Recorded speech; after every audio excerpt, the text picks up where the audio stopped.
a soldier. Turn around. I am a soldier. Go to war with a soldier. Go to war with a soldier.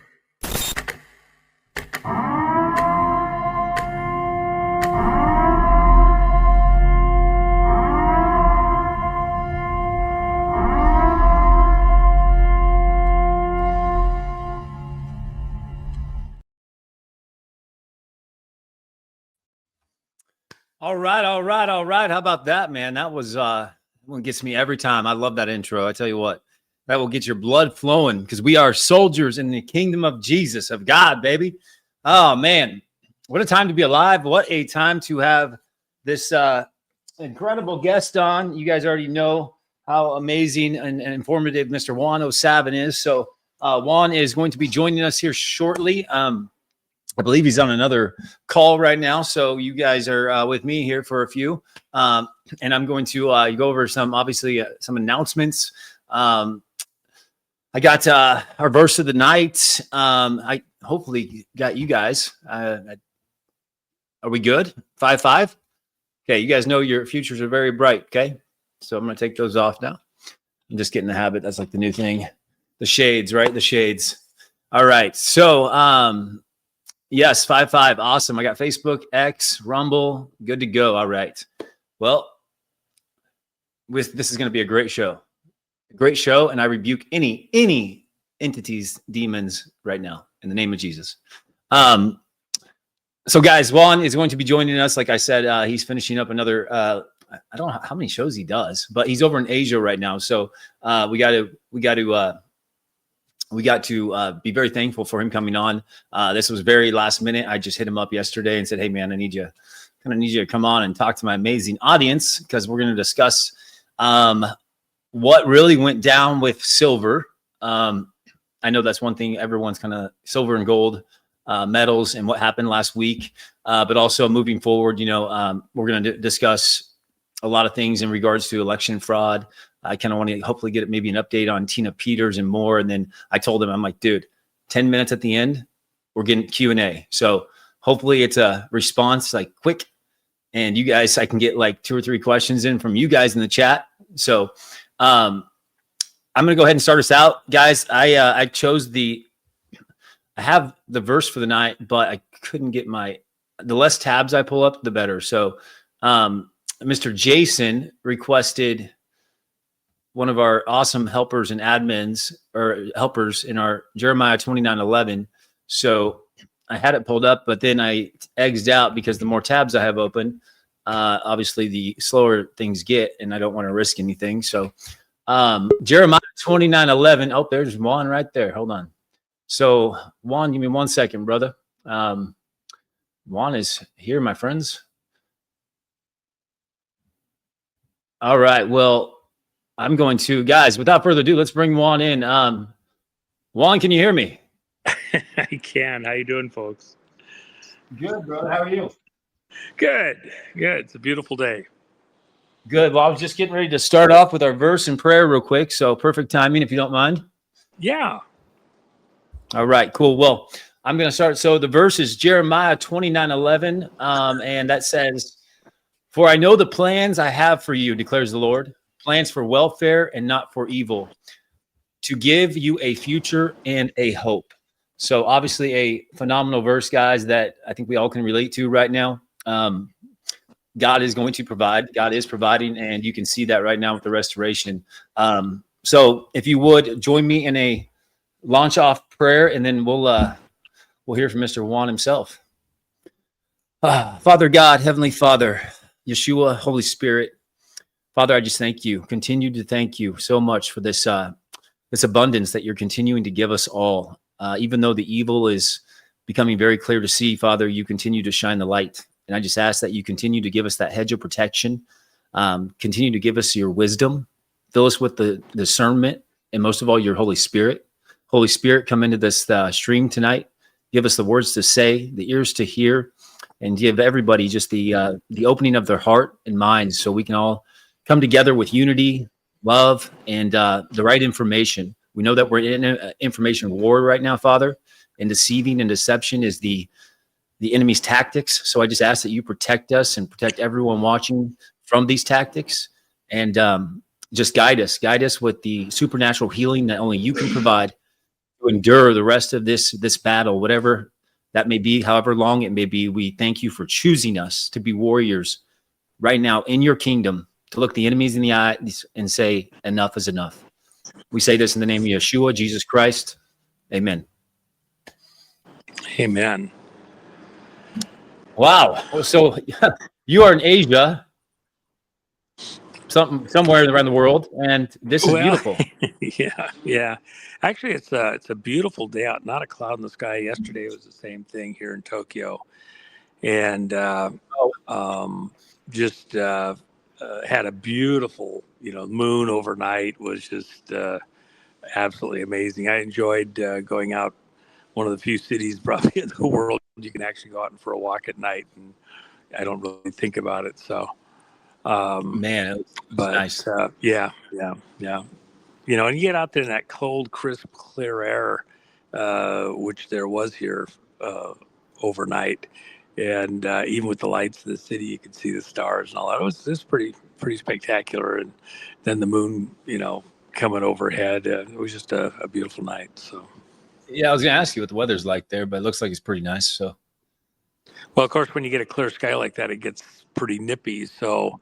It was right at freezing overnight, and right now outside, it's like about 47, 48 degrees, I think. And I was actually going to sit over in the outdoor at the coffee thing. I had a beautiful breakfast this morning already, but I was going to sit over at the outdoor coffee thing, and they hadn't quite got it set up yet. They were about 20 minutes from being ready. So I figured I'd so sit crazy. inside and be We're, warm.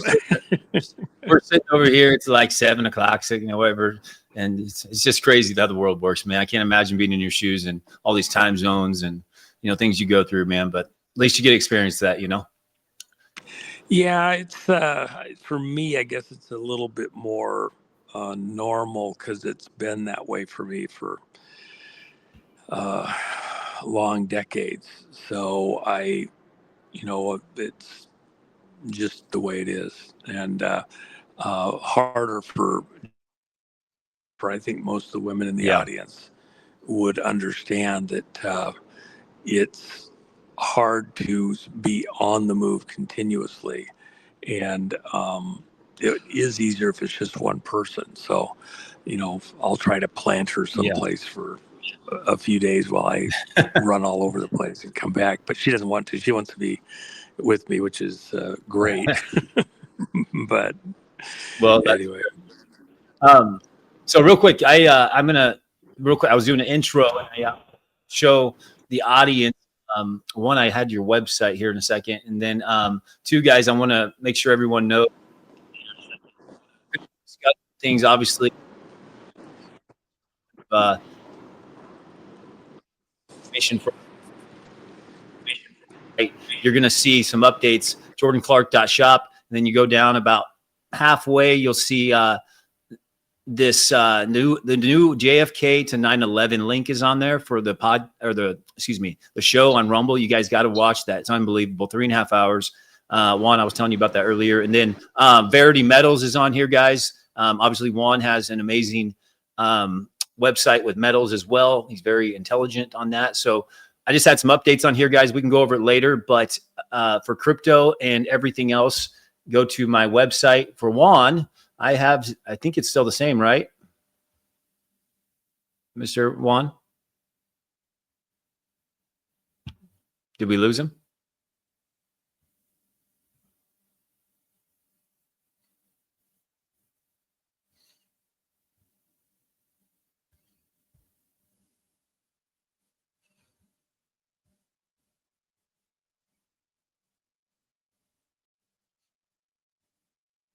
Okay. Hold on. Let me see. We lost him. Did we lose you?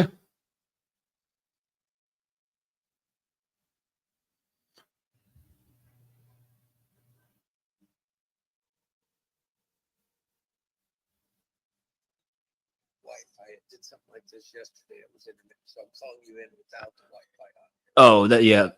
Okay. Momentarily. No problem. Thanks, brother. He said he's had bad Wi-Fi. So I want to show you all this. This is Juan's website, guys. So if you guys go to shop, I know, like I said, the silver situation, just hang tight. But he's got a lot of stuff on here, including his coins. He's going to be popping back in. There he is. So Juan, loading. But JenniferMack.com/shop. Juan, is it still the JenniferMack.com/shop? Yeah, the JenniferMack.com, and for kind of, the coins and large orders and some of the books. So I also have allpatriots.gumroad.com, and so that's the other one. But we all love sending stuff over to Jennifer, and she'd actually.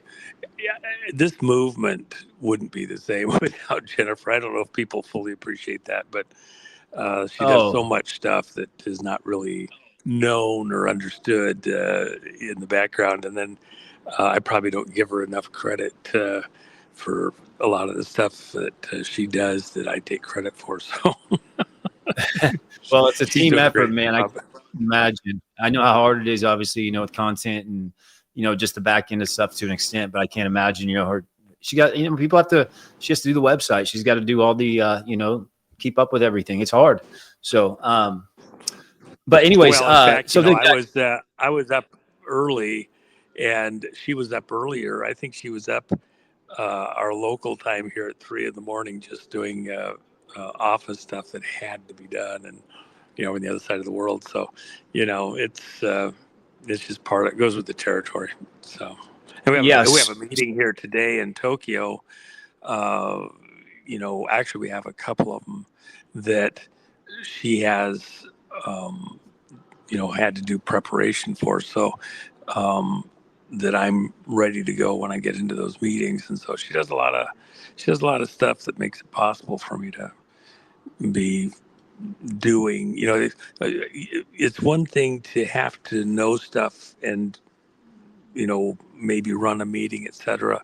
It's another thing to do the logistics that allow you to get there and then be fully prepared and all that, and usually have some kind of a staff person. Well, in fact, I may have to start bringing at least one staff person with us on a lot of the stuff, because things are getting more complex right now with things that we're doing behind the scenes. And so it's it's a hassle, but I may have to have an advanced team to be able to go ahead of us for some of this stuff. So gotcha. Well, hey, listen, I know I know I have a huge audience that has been, I do this every night. And hold on. I know you want to get it. I got one thing.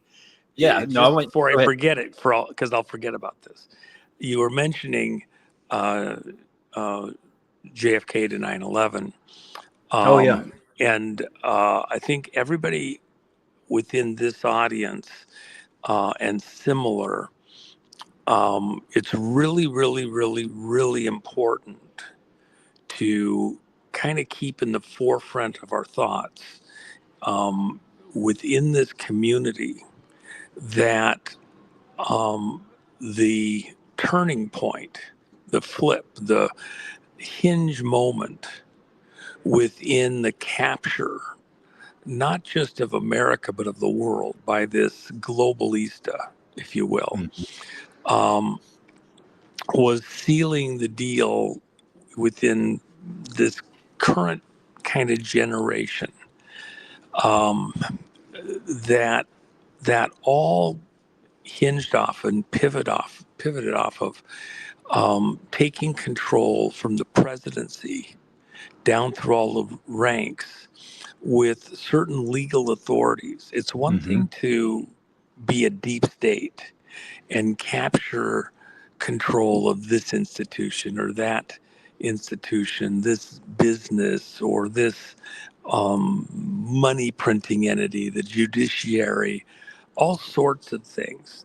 But if you don't control this this one senior office within the presidency, within our system, you're always at risk. You can even control Congress with the majorities, a supermajority, and elected positions all across the country. But the executive authority, commander-in-chief authority, especially after the 54 amendments based on nuclear continuity and government authorities, without that specific, you're in danger. And so this is why the presidency was so critical, including to take someone out. Remember, Kennedy was doing things to counter the deep state, including in the monetary. One of the most obvious being that he had gone against this international monetary system, the Federal Reserve, International Reserve System, by having silver certificates printed up by the Treasury, tied to physical silver. He was going to further advance that in the second term to include gold certificates and begin to undermine,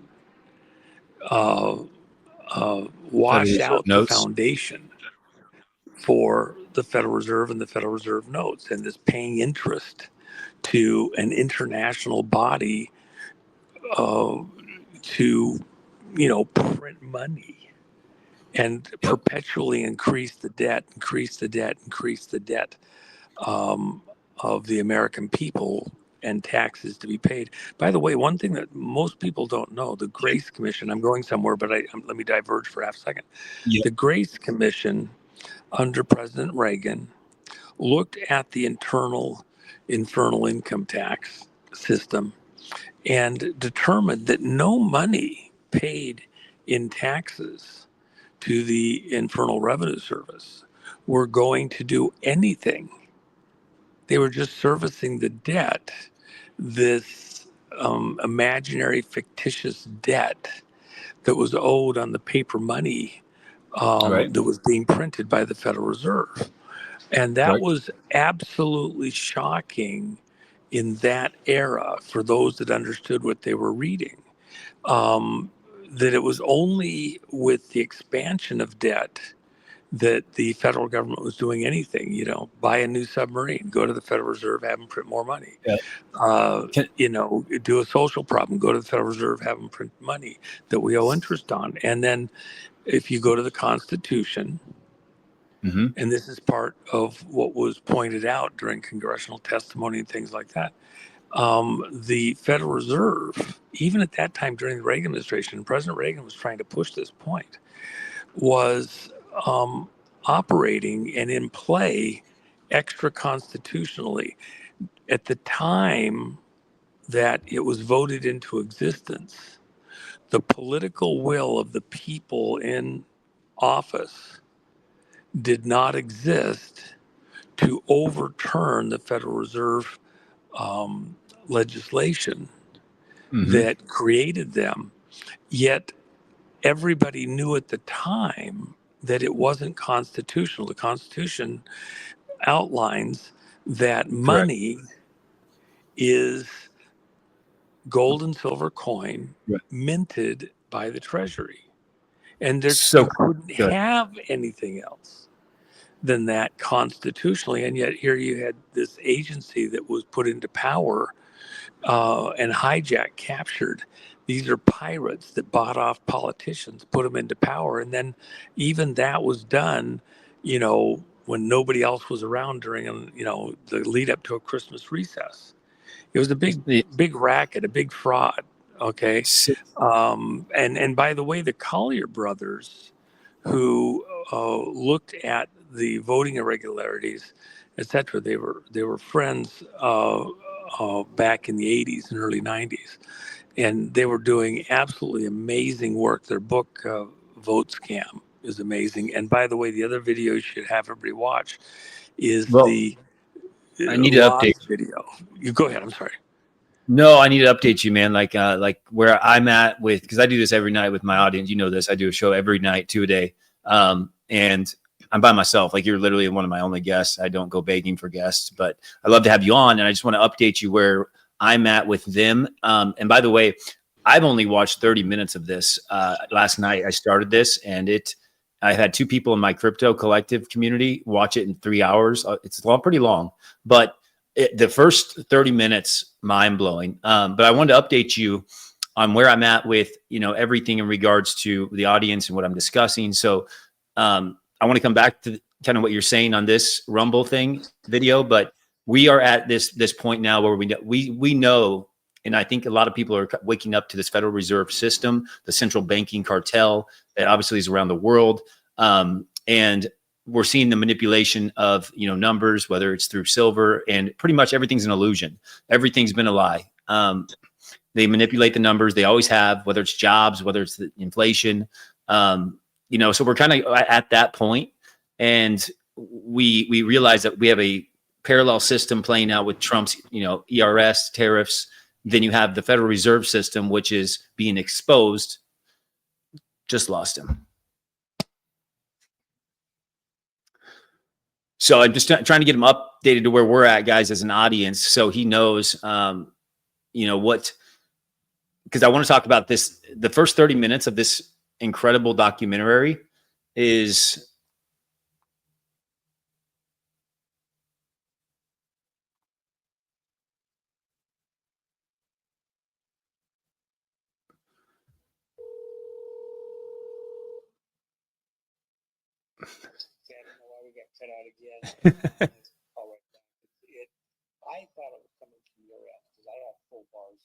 Is it okay? Well, I can X out of one of my browsers because I have a lot of tabs open. So let me X out of that. Just come back in and I'll X out of that browser with the Rumble on it. Okay.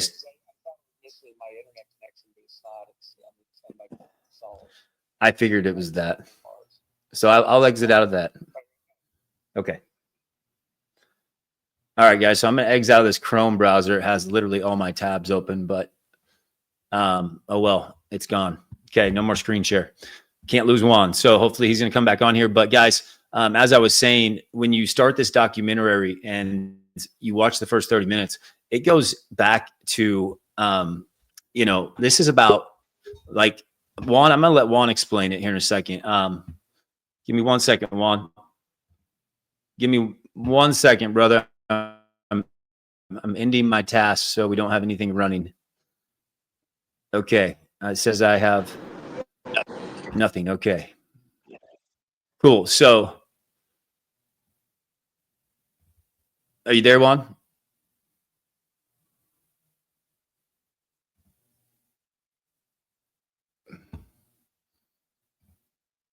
We got nothing open. So are you there?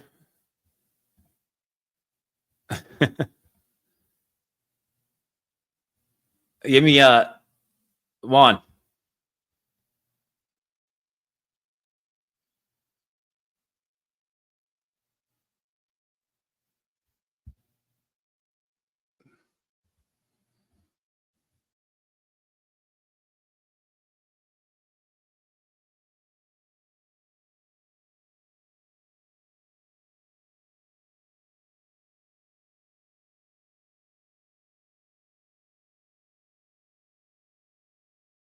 I'm hoping that'll work. If you want to try it one more time now. Okay. All right, let's see. I refreshed everything. So 1 second, guys. I gotta get a new computer. I had to refresh the StreamYard. StreamYard is absolutely horrific. So, okay.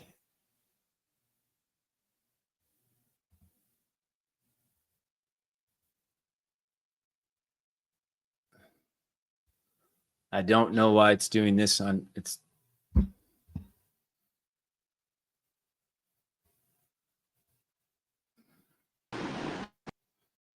Oh, there you was.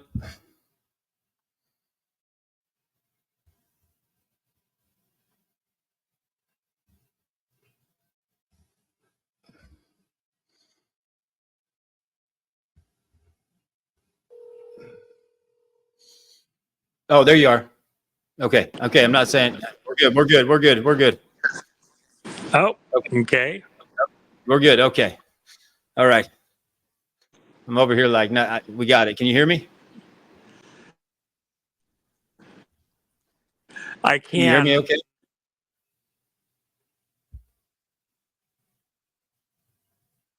What in the world? It's got to be.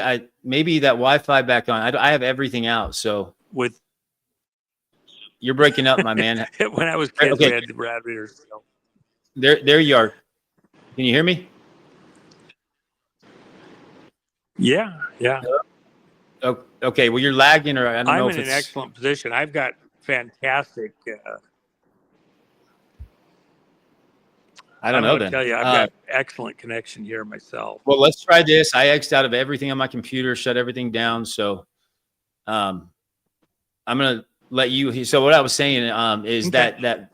that Rumble podcast thing, that Rumble 9/11 thing, is the first 30 minutes is about Nazis and how this goes back to, obviously the Skull and Bones. And I know that you talk about a lot of this in your book, in the Kid by the Side of the Road.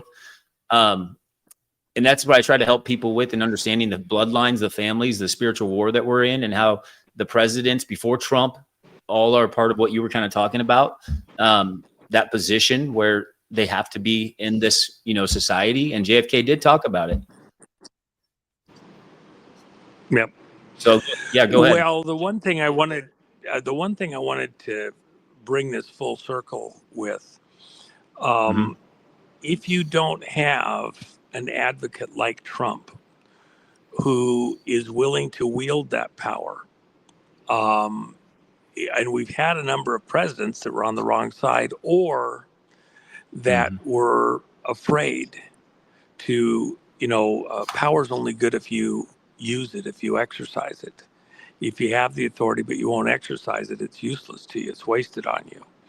Right. And so Trump has been wielding that power in order to yard in these deep state mechanisms and entities. And that's why they hate him so much. Uh, all of Oh the yeah. things that we're fighting through right now couldn't possibly happen without a Trump type figure.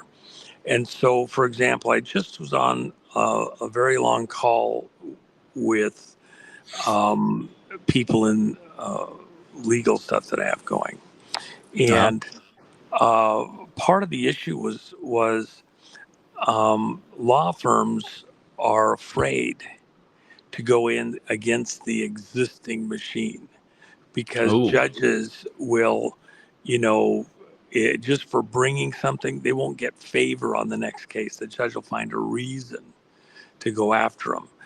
The judges come from certain law firms and they have certain themes a lot of times.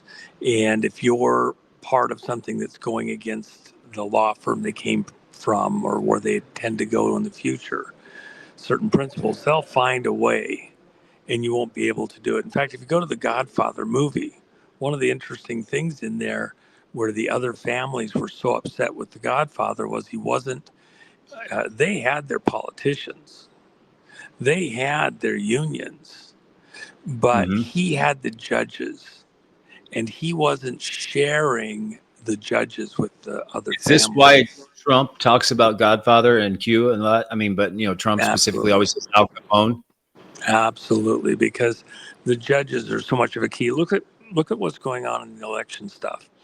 Mm-hmm. If you look at uh, all the articles, like I sent a couple of AOL articles over and a It's CNN one or AOL. whatever to my guys, and the reason they sent them is because look at what they're saying here. They're saying that courts have found that Trump is wrong about the 2020 election because courts have found that there was no fraud in the 2020 election.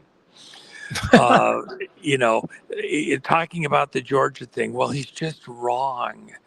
The FBI went in and seized all the ballots and machine information, but the courts have found he's wrong. There was no fraud in the 2020. Um, Yeah. Well, the courts are crooked. Even those not they founding, um, they cook the cases. No courts actually heard any evidence of any significance, even like the Tina Peters situation. Yeah, because she never Mm-hmm. got to present her case. The, Right. the judge was so crooked, he blocked her from ever being able to present any relevant information into her case. And then he gave the jury instructions that were actually fraudulent. And so then we can't get the other courts to come in and So we address got it. a When we got a did corrupt finally get to system. the 3-panel tribunal, you got a corrupt system. When we got to the 3-judge panel that reviewed Tina's case, oh my gosh, they were like beside themselves. But even then, Yeah.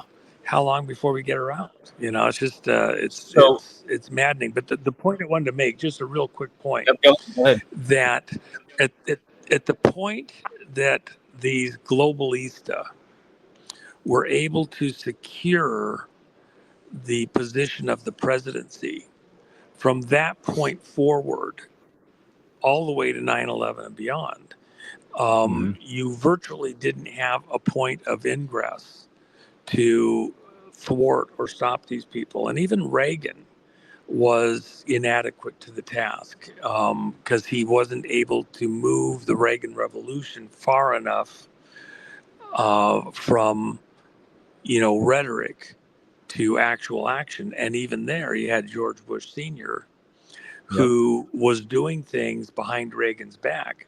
Iran Contra wasn't a Reagan thing; that was a Bush thing. Ollie and team were doing the bidding of the Bush people, uh, coming out of CIA with their drug stuff and their money stuff and all that. Oh Uh, yeah. that was a Bush thing. In fact, when they destroyed all those records, Bush and I won. Bush won. Yep. I've said numerous times to audiences, had Ollie North not destroyed those records in the basement of the White House, you had never got a Bush 1 presidency or a Bush 2 presidency, and you wouldn't have gotten Clinton You're all fraud. either. And so destroying those records Mm-hmm. uh, was a crime against the country. Um, and uh, the other thing that's relevant within saying that is what did he preserve? Well, what Fawn Hall carried out of the White House in her boots was the bank account numbers, was all the Mm. banking information. Okay, he didn't need any copies of secret agreements or whatever. They just needed the bank information, the numbers, So so they could go back and access all the accounts. Come on, man. can I ask you? So on this, I'm having anxiety right now because I don't want to lose you. And Ah. the most important. No, I'm serious. I'm serious. We'll Like keep I'm calling getting. in no matter what. We'll get through this. Well, Go ahead. I'm getting drilled like lately, and I can explain it, but you're better. I've already heard you do it. What in the world happened to silver? And explain to everybody what they're doing, because obviously they're shorts. The money is not in the vaults. They don't have money. They don't have the contracts. They don't have anything, and now they're panicking. And we had that silver plunge. Can you explain that?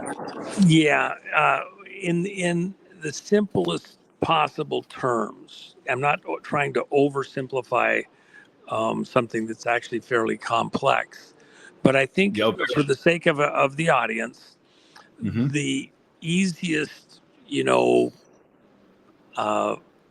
500,000 foot view is at this subject is you have a number of entities, banks primarily, who have been manipulating silver since the close of the silver window. So about 15 years ago, and I actually called it a month and a half, almost 2 months in So when you advance. say manipulating, can we just say lying? Well, lying goes with the manipulation, but what Okay. they've been doing, and I said this at the time when they closed the silver window, been open for a couple centuries in London. When they closed this trading window, they went from the actual trade of physical silver predominantly with very, very, very short term contracts for transiting physical silver holding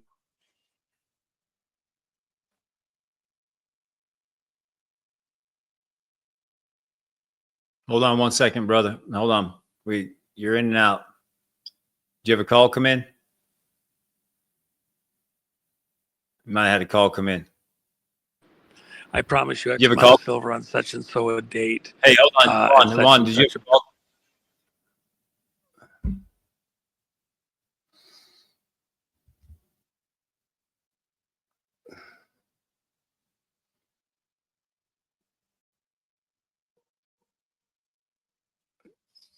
Yeah.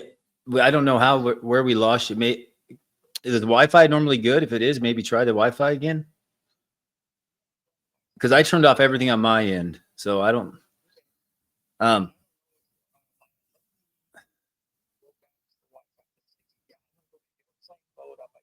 Okay.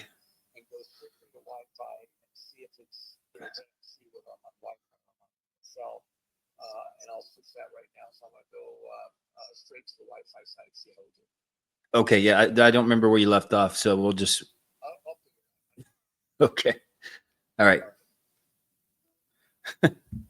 So, guys, this is the most important thing that I've been trying to explain. So pretty much, he's going to come back in here, make sure he's just connected to Wi-Fi.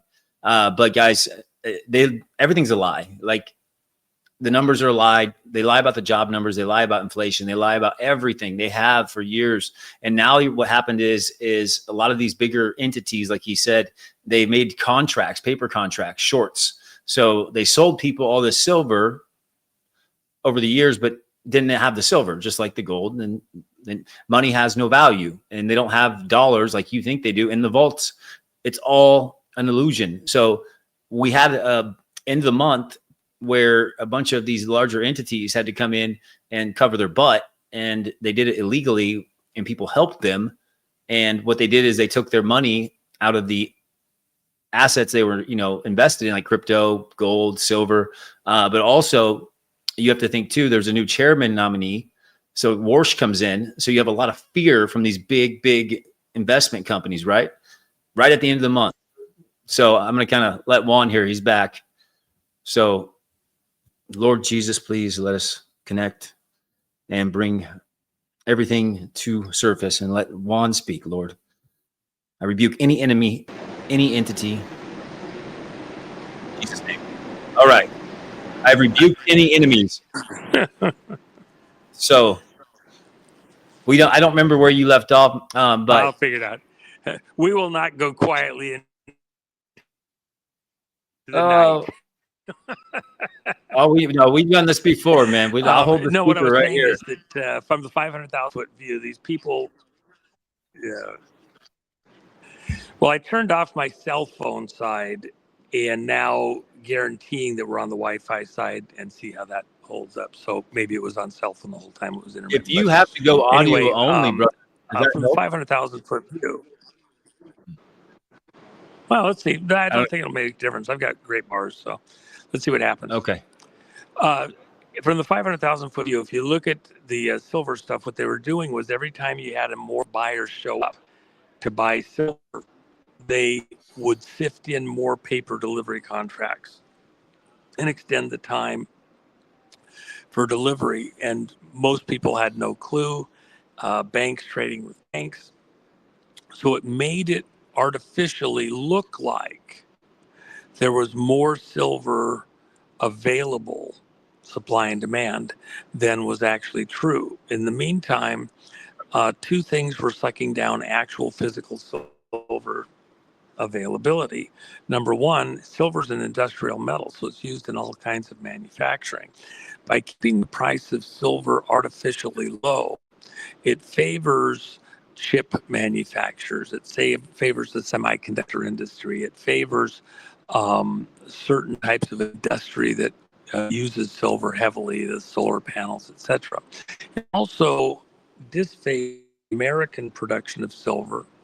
The mines just physically could not justify going after silver at the low prices, and the extremely high cost of labor in the U.S., OSHA compliance, etc. So, other than a byproduct of other mining, say copper, where silver comes out in large amounts as a byproduct of copper mining, and then Okay. foreign mining operations, which China predominantly controls. It disfavored America going after silver. We got a lot of silver here. Yep. To give you an idea how rich America is in silver, down at Tombstone, Arizona, the reason that town out in the middle of nowhere was so important at the end of the 1800s, coming into the 1900s, is because of the silver mines. The whole area is just buried in silver mines, holes and shafts, tens We've and had a tens lot and of tens gold. of We've miles had of silver mining a lot of shafts. silver. Right. Well, silver was the key there. And by the way, it was so rich. The first telephone exchange in the United States wasn't in New York or California.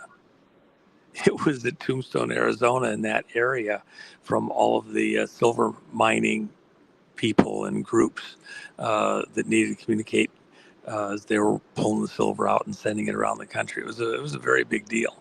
So I've been So telling everybody, Trump, and real quick, just about what you're saying yeah. is, Trump's bringing everything back in, all this manufacturing, the tariffs, I mean, all this, but also the infrastructure, the new energy aspect. There's a lot of demand for silver, but why the price? Because I think what people want to know is how these numbers are manipulated, and obviously there was some kind of corruption because you said it. It's not possible to do what happened last week. And we're seeing the booms finally and everything that we talked about a year ago. I'm just really trying to help people. You're breaking up on me.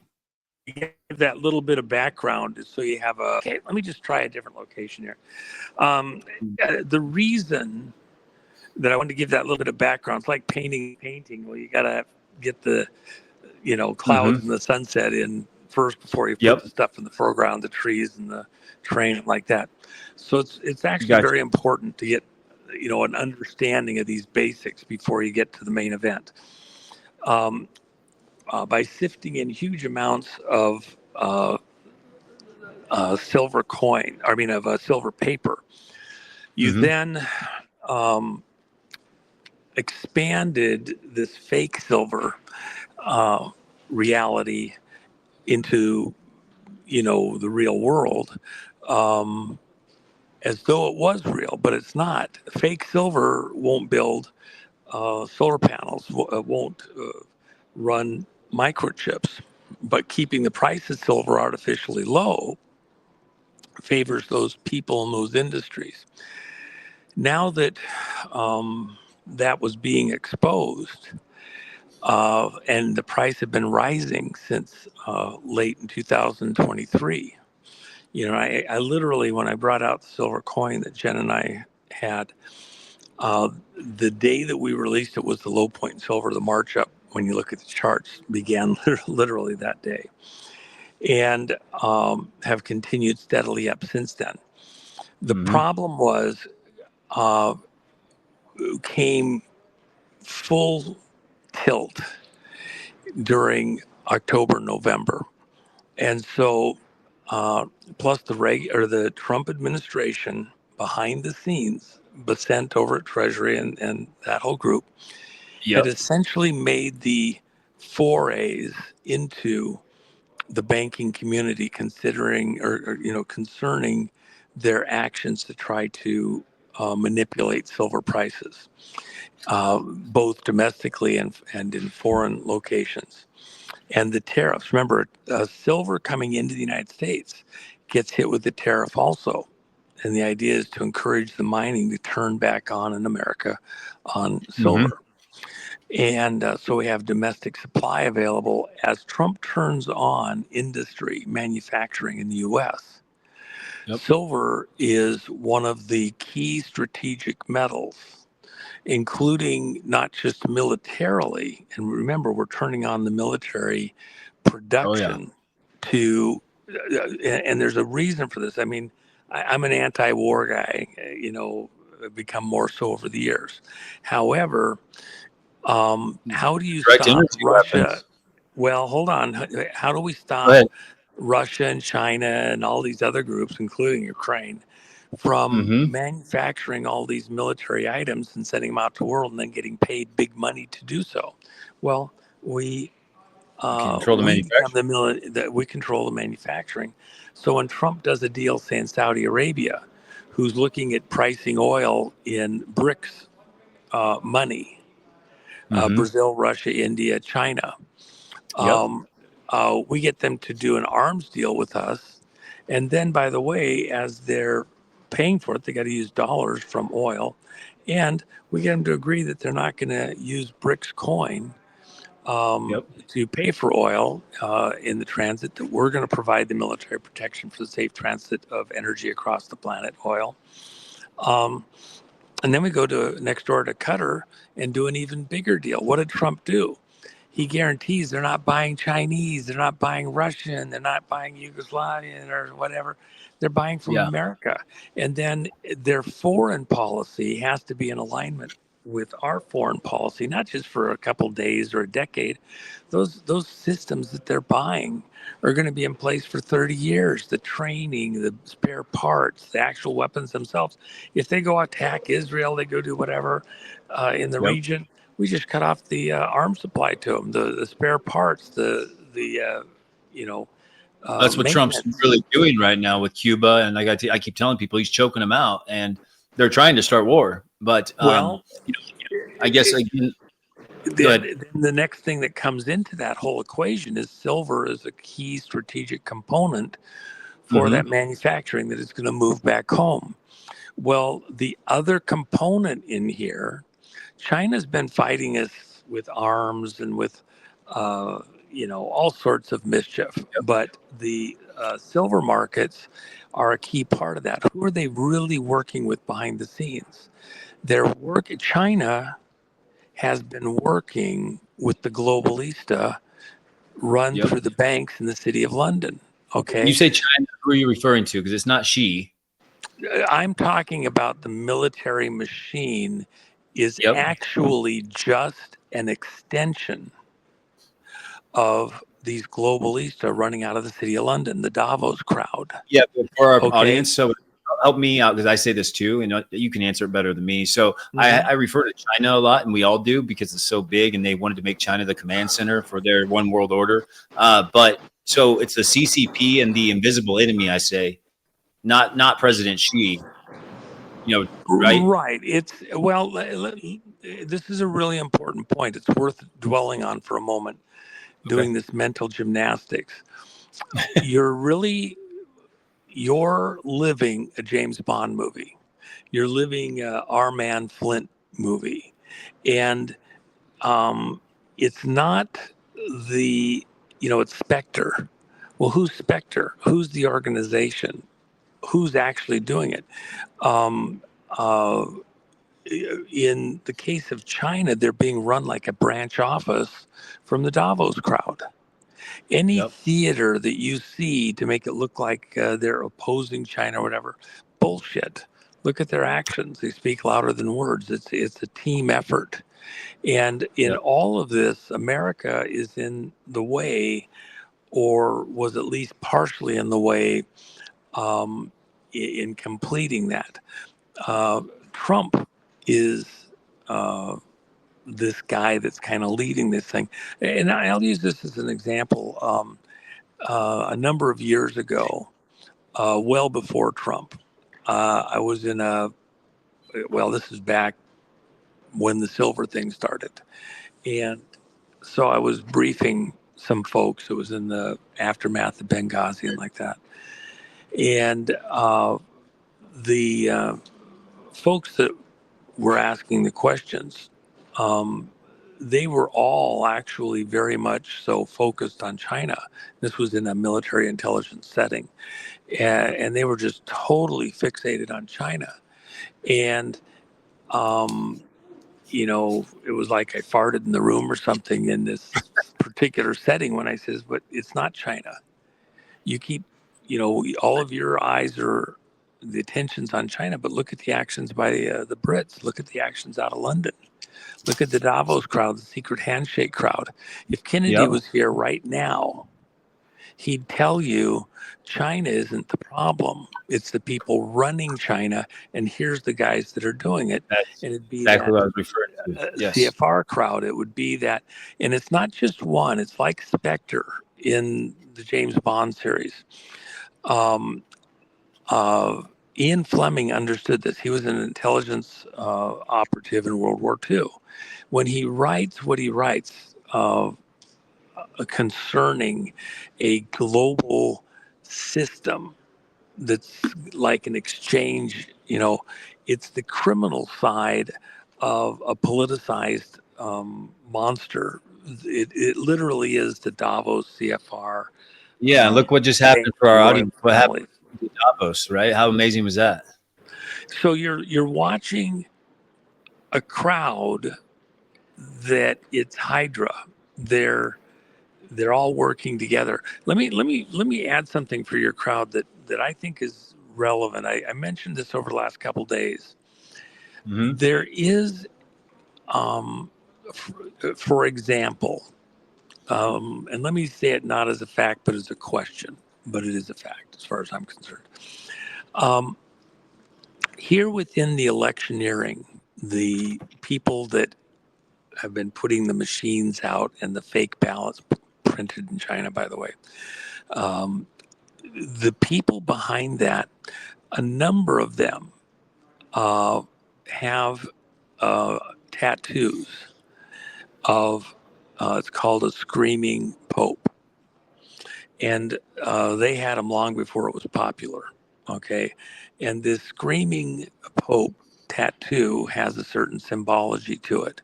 It's the enslavement encasement of the good guys behind bars, if you will. Okay. Not saying the Pope's a good guy or bad guy, but it's just a particular image they happen to like. And it's a certain branch of the satanic worshiping cult, literally. Okay. And so they like to have this tattoo. What you're going to want to watch for is people within various segments of the groups that have been stealing the elections in America and across the world. And a significant number of them all have this tattoo. Why? Because they're part of a particular wing or branch of the satanic worship community, literally, who Yeah. have targeted the way the votes are handled, tallied, conducted in all sorts of different ways to own who gets into power, into the leadership positions in countries across the world. So it's just thinking in terms of, I don't want to be like Nazi. It's overused. Okay, it loses its bite because it's just thrown around loosely and Well, I I'm, think I'm even talking foolishly. serious. I'm being very serious because Ukraine. I mean, when you watch the first 30 minutes of that, Oh yeah. that JFK 9/11, it's explaining how, like, yeah, guys, people don't understand that the crown and the royal family is German. Yep. People don't know that. I mean, Yep. and what's Harry was, or Prince Andrew was, one of the older guys. He was a Nazi, and it's in the film. They had to change their name from Yes. Saxe Coburg Goats out of the Black Forest in Germany to Windsor, because the public wouldn't accept that you had cousins fighting cousins, and it was all part of a ruse, by the way. To let me just back it up further. Let me support you a bit further on this, Jordan. If you look at the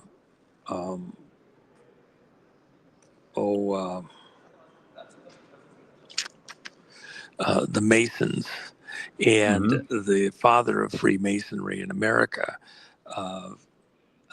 I can't think of his name here, wrote Morals and Dogma. In the middle of his book, written in the 1800s, Albert Pike. Albert Pike says that he wrote the book Morals and Dogma, which is like the Bible for Freemasonry in America. In the ink, he wrote the whole book in green ink, and he says he wrote it in green ink in commemoration of, to honor the spirit who taught him everything in the book.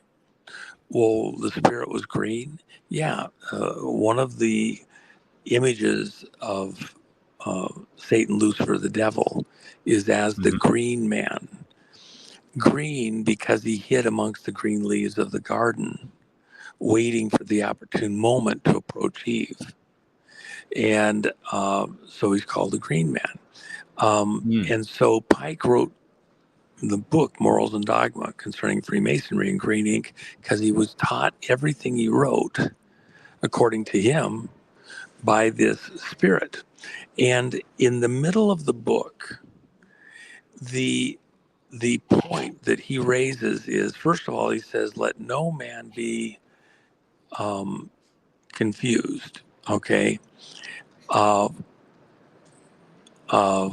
God whom we serve is Lucifer. So Freemasonry isn't altruistic. It serves a God, and the God is Lucifer. That's what Albert Pike says, okay? He's the guy that's at the core of this whole operation. Then he adds something further. He says that in order for them as a movement to exercise full control, to take control of the whole world, which is their goal, it will require 3 world wars. And he lays it out, the third world war will be a religious war between the 3 Abrahamic religions, which is Judaism, Christianity, and Muslims, because Muslims claim their heritage back to Abraham through Ishmael. So, with that in mind, and then also remember that Washington D.C. is completely built around Freemason Masonic imagery and angles and articulations and oaths and swearing and a cult that really runs those operations in this city, Washington D.C., which is a separate foreign entity within the country, and it hails back to the systems in London and in Paris, in the Mideast, even if you go to Saddam Hussein. There in Baghdad, at the center of Baghdad, it was built around Masonic Freemason imagery. The whole city at the core was built around the same angles and names and obelisks, etc. So you have the obelisk, the Washington Monument, at the center, which is an ode to Osiris, the god Osiris, and that whole story. And you have the same thing even at the Vatican. Go ahead. Yes. Pause there. Like, this is perfect because my audience is all aware of this. I told you I was talking about your book, but also the celebration of 250. Guys, think about what Trump's doing and what he's talking about here. So, one, look at the powerhouse that we have to go up against and what we've been against and what the operation's been taking out. But 2, at the same time, Trump is rebuilding this foreign entity called DC. I mean, he's literally building an arch, and he's got I think he got the ballroom done today, and he's just turning this demonic place right in front of their faces into a beautiful, place of God. And it's just pain right now for these Illuminati, deep state cabal people, because they have to watch it and they know their system's falling. Well, part of that, let me just add a little component here that I think is an important piece. Just as a diversion to the rest of the conversation.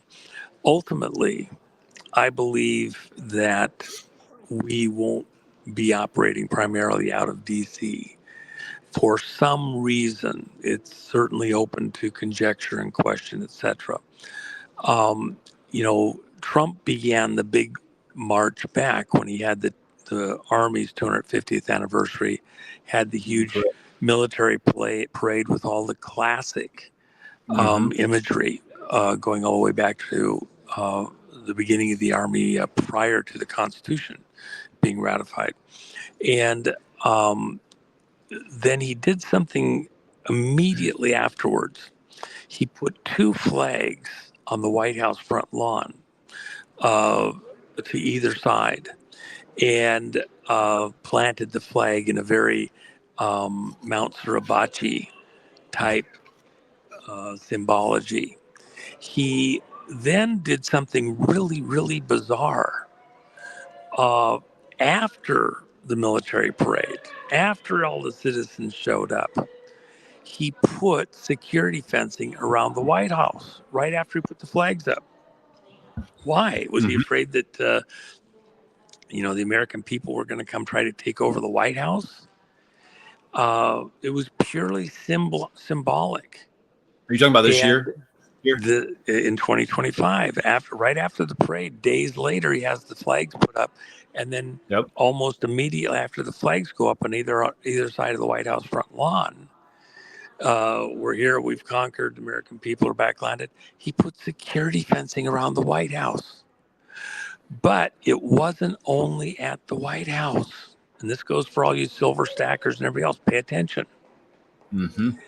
He Federal also Reserve. put security fencing at only one other location in Washington, D.C. Didn't put it around the Supreme Court, didn't put it around the Congressional building, didn't put it around the Federal Reserve buildings or the FBI's old offices or something Treasury. like that. He put it around Treasury. Yes. And he was symbolizing to everybody globally. And by the way, in that context, he goes over to England and talks to the folks over in England. Yep. Okay. He goes and kicks them all in the ass. He put defensive fencing around the Treasury while he's going to war with Powell. And at the same time, he closes down the Board of Governors offices for the Federal Reserve in Washington, D.C., right on the website, permanently closed. In other words, they're a private organization using government offices as though they're actually a government entity. He forces them to have to go find their own offices. You're not doing it on the people's dime any longer. Goes after Powell. You're not going to charge these kind of rates to the American people for, the right to print money. We're putting an end to it. Goes to war with them. So it was very symbolic. He's going to defend the Treasury, defend the constitutional dollar, which, by the way, is what? It is gold and silver minted coins. Correct. So he's protecting the constitutional dollar. By the way, if you held gold or silver the other day when the price crashed radically, did you still have the same amount of silver? And by the way, does it have the same purchasing power? Probably does. The only thing that changed in value was your Federal Reserve notes. And why do I know that's in fact true and everybody here should know it's true? Well, for example, look at the Asian markets. Did silver in the Asian markets drop anything approaching what they did in the CME? No. Because the reality is that was a very artificial thing, and it was done. What was amazing is right on schedule. The contracts that Morgan Stanley had miraculously were completed and cleared exactly at the bottom. Okay, it was a plan. It was an engineered plan. Okay, and so will it stay down that long? No. And in fact, the same players were also dealing in the crypto markets. And let's pause for a second there, because I'm sure you probably have talked about this. But as a baseline, everybody here should not have any misunderstanding or mystery. Facebook was developed as a DARPA operation, Defense Advanced Research Program, okay? The same crowd that created Facebook, it was a 5-year program. I had one of the guys that, I helped train, and when we left what we did to taking off my jacket here since I'm inside still. Well, go ahead. I wanted to add to also. So people are asking, the Fed needs to go this and that. We know the Fed. The Fed was taking. It was taken out a long time ago. That's Well, my no, firm no, no, no. opinion. Let's come to that in a second. Let me give this baseline Well, first. Let's come back to the talk Fed about in a second. Facebook for sure. Okay. Okay, so because I'm trying to get some principles in people's mind, and even if Mm-hmm. you've heard it before, it bears repeating, so that the folks here can articulate some of this conversation maybe a little more coherently for the uninitiated. Okay. Facebook is this stunningly huge operation that Mm-hmm. really changed the face of the whole world and how we communicate as individuals. It affects the way we propagandize each other, or how the machine can propagandize us and bring us all into a hive mind mentality. Okay, in the sense that um, by having such a tool that can communicate so quickly, and where peer pressure can be used and manipulate the consciousness of huge swaths of people. If you saw it on Facebook and it was cool, and the person that said it was cool, blah, blah, blah, then you want to be in the cool things. So you say something the same way, you wear the same clothes. All of a sudden, you're in a hive mind. You're all just buzzing away, doing the same thing other people are doing in order to get a group think, group approval, etc. So it becomes harder and harder to be truly independent in your thinking and actions, because you're being um, manipulated, controlled, maneuvered with groupthink in a thousand little subtleties beyond the individual. I'm just expressing myself, and I'm just telling people what I think, and sharing, blah blah blah. So then, just like Facebook, by the way, it generated unbelievable amounts of money, and the way that it was successful day one was it got all sorts of government contracts. It wasn't Yep. it wasn't invented by Zuckerberg. No, it was That's the LifeLog, dumbest DARPA. dumbass story on the whole planet, and it didn't become insanely successful at Harvard overnight because he's such a Amen. marketing genius, etc. Amen. But beyond that, then look at, for example, the Winklevoss twins. If if Zuckerberg didn't invent it, how could he have contracted them to do all the heavy lifting on the code and things like that to make it work so well? And if he's a fraud, and it was Mm-hmm. actually a private little operation, remember, it cost $100 million a year for 5 years to develop the Facebook system or platform. Okay, that was a $500 million when it was real money. uh, and supposedly a few guys wrote it on their desktops and lab, you know, uh, notebooks at Harvard. Are you kidding me? And Yeah, right. it by the way, the original code uh, for it is owned even today by a Floridian who it was stolen from by this operation within DARPA. And I know the guys personally that wrote the original proposal for what became Facebook to be developed by DARPA back in 97. I was going to say, So this is a how long can time. you say, and Congress approved it? Okay, it was a black budget operation at DARPA. It got 100 million years financing for 5 years um, to do it.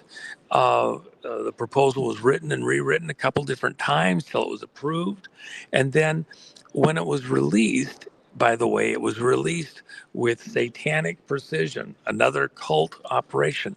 It was released on February 4th, 2004. Within those cult groups that are Spectre, that are screaming popes, that are trying to manipulate and control the way the world runs in the visible, they believe that when they imprint certain dates and times into things that they do, they get extra power. It honors the demons they serve. And so there's a ceremony in the occult called the Breaking the Eight ceremony. And in the Breaking the Eight ceremony, it's supposed to be the infinity sign, like a figure eight on its side. And it's this meeting point between reality and the spirit world, like a mirror, a mirrored surface. And on one side is reality, on the other side is a reflection of reality in the spirit world. And so if you break that infinity sign, it's a breaking the eight ceremony. It allows you to interact with the spirit world or the demon world, and the demons to interact in our world. So you see it in Hollywood, they'll do a wrecking ball breaking the mirrors. You Mm-hmm. see it over and over and over and over because it's part of their ritual, allowing the enslaved demons free access into the world. And they and the things that they do are that membrane that must be broken, that silvery thread that must be shattered between the spirit world and the real world. Well, a breaking the eight is 4 and 4, uh, 2 times 4, reality on one side and spirituality on the other side.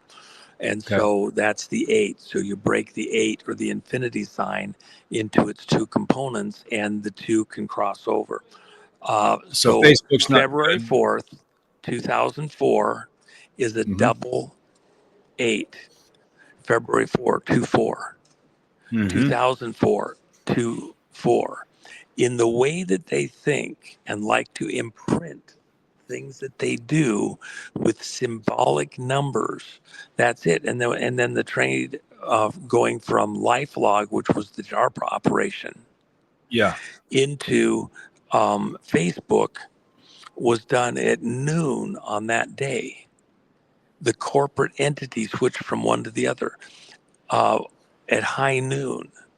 Uh, this pivot hinge moment to affect the whole world and the way we interact. Yep. All of that discussion there then goes, okay, who are the Winklevoss twins and what are they all about? Well, when they Yeah. took their winnings from their lawsuit, which is memorialized in the movie where Zuckerberg's not even paying attention. He doesn't even care about the lawsuit.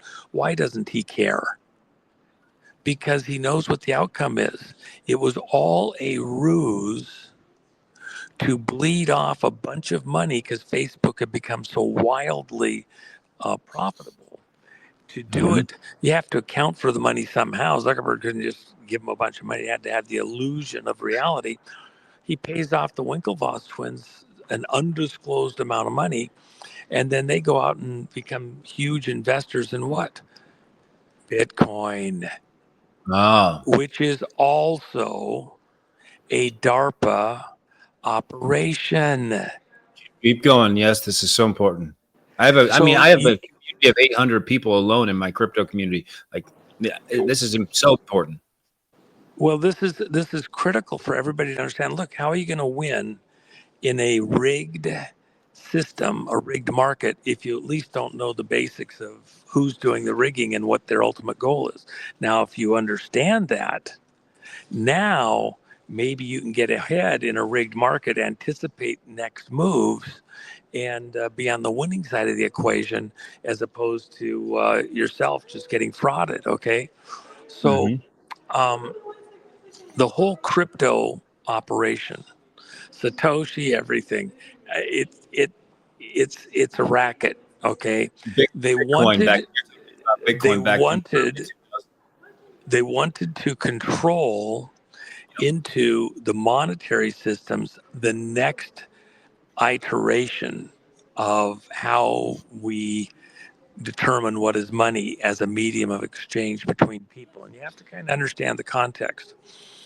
The original franchise, the original agreements that allowed for the Federal Reserve System to exist were set to expire at this 110-year range or whatever.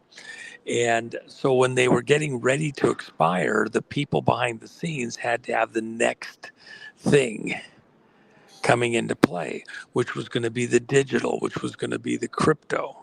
And you have to get those things. These players don't do anything on a dime. They can't take the risk of failure. So they test everything they do and retest to make sure that they've got every angle covered before they'll fully commit, and to make sure that there's no surprises. They do not want a surprise. So they'll test it 50,000 ways, get political acceptance, local acceptance. Everybody has to be in on it. Yep. And the original plan, just so people have an understanding, the original plan was that Hillary was going to win the 2016 election, come into office in 2017, would be presiding over the complete collapse of the dollar. And there's no single point failure. There wasn't just one way the dollar was going to have to collapse. It's like 9/11. You couldn't take the chance that any of the multiple systems that were put into place would fail to bring the buildings down. The buildings were part of a ritual. The buildings, the World Trade Center buildings, had ritual significance, even in the city of New York. If you look all around the buildings, you had all 42 gods within the Greek Parthenon there present in the symbology of the buildings surrounding the World Trade Center.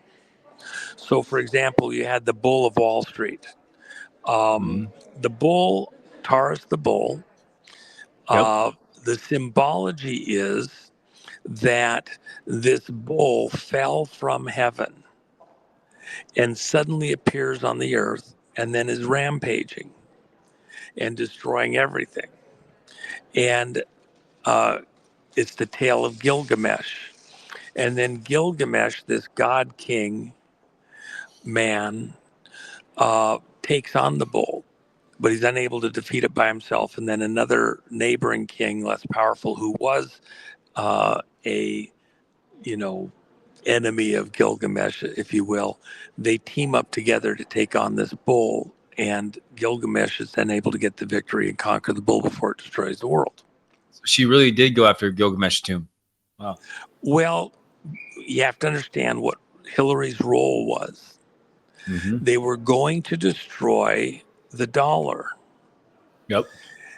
But they had backup plans for the backup plan. Just like if the thermite failed to bring the buildings down, you had other physics involved at the same time to bring the building down. And you had this storm, one of the biggest storms in history. Most people don't realize it was only 100 miles off the coast of New York when you saw that crystal clear blue sky. There was a huge Atlantic storm just 100 miles away. You have to have energy transfer capabilities for certain of these types of weapons. Okay, you mentioned directed energy. Directed energy is a catch-all for a lot of people. It is directed, but there's different mechanisms for energy transfer and for gating certain types of energy to bleed into the physics. And you have to be, if you want to get taught this area of physics, you have to be invited. You can't just go knock on the door at MIT, hey, I want to be taught the other physics. You have to be invited. It's a secret handshake club thing. And to get to be taught the rest of the physics. I had a pretty good acquaintance years and years ago that ended up getting into a meeting with Edward Teller. He was being, he'd been in a certain situation and Teller wanted to meet him. And Teller's asking him all these questions, and he's, explaining, well, I think this, and I think that. And Teller's, no, no, no, no, you've got it all wrong. It's this, and it's this other thing. But go on, listen, no, no, okay, you have it, but I'm trying to find out if you understand where this is actually going to, because what you're saying, yourself, it doesn't make sense. And he was coming, my friend was coming at it from a Feynman position of quantum mechanics, and I Teller got you. was telling him, no, no, no, no, you're the kid's a genius, but you've got to put the quantum out of your mind. It's this and this and this. He ended up working at a program that Teller got him authorization to be on, and he had to go get taught the other physics. So But he first had to unlearn what he had learned. I'm just just telling you that those buildings, when they came down, it wasn't just one mechanism to bring the buildings down. There was several in place, like taking out Kennedy himself. You didn't have one team; well, you had yeah, they had a multiple lot. teams because you could not win that moment. Yep. I don't pause. I don't want to interrupt you. So I just want to help everyone that's coming on the chat right now because they're all coming in with perspectives. So pretty much what you're saying is, and I completely say the same thing all the time, is if the dollar was going to collapse either way, they had a plan. This plan in 2001 moved forward. It sounds like even in the Epstein files, they created a currency in which we know the New World Order was going to try to make a one world currency, and they created Bitcoin back in the early 2000s as a crypto coin. And it sounds like either way, that was the plan. Well, let me just reinforce one thing for you. Okay. The team, some of the players are involved in taking down the ruble from the other group. There was a couple of groups. I was over on the Asian side. Some of those players became the people that then worked within the DARPA system to develop a new currency mechanism. Okay, that became what you're describing here, knowing as Bitcoin. That was the beginning point of the rest of the cryptos in these operations. And they, just because you're looking at the early 2000s as that bleed out date, the reality is just like Facebook. Parallel to Facebook, there were a number of similar programs in various areas, one of them being the medium of exchange, the currency of exchange for global operations, being a crucial component in this move to bring about a new world order. That had been in play for a very long time because remember, in part, the reason that we had the Iraq war in the first place was because Saddam was threatening that he was going to go to a basket of currencies to denominate oil sales out of Iraq, and that the dollar would just be one of a basket of currencies that they would sell their oil to get in order to, get paid for their oil. And it was a threat to the global order, if you will, economic system. And so the reason we specifically had to stop him was because we couldn't let him go to a basket of currencies. That would have undermined the dollar prematurely. But the plan was always to go to a world currency and a world taxing system to get money from the movement of money, a tax, if you will, that would then fund this new world economic order. Essentially, this Masonic dream, this royal family, royalist dream, etc.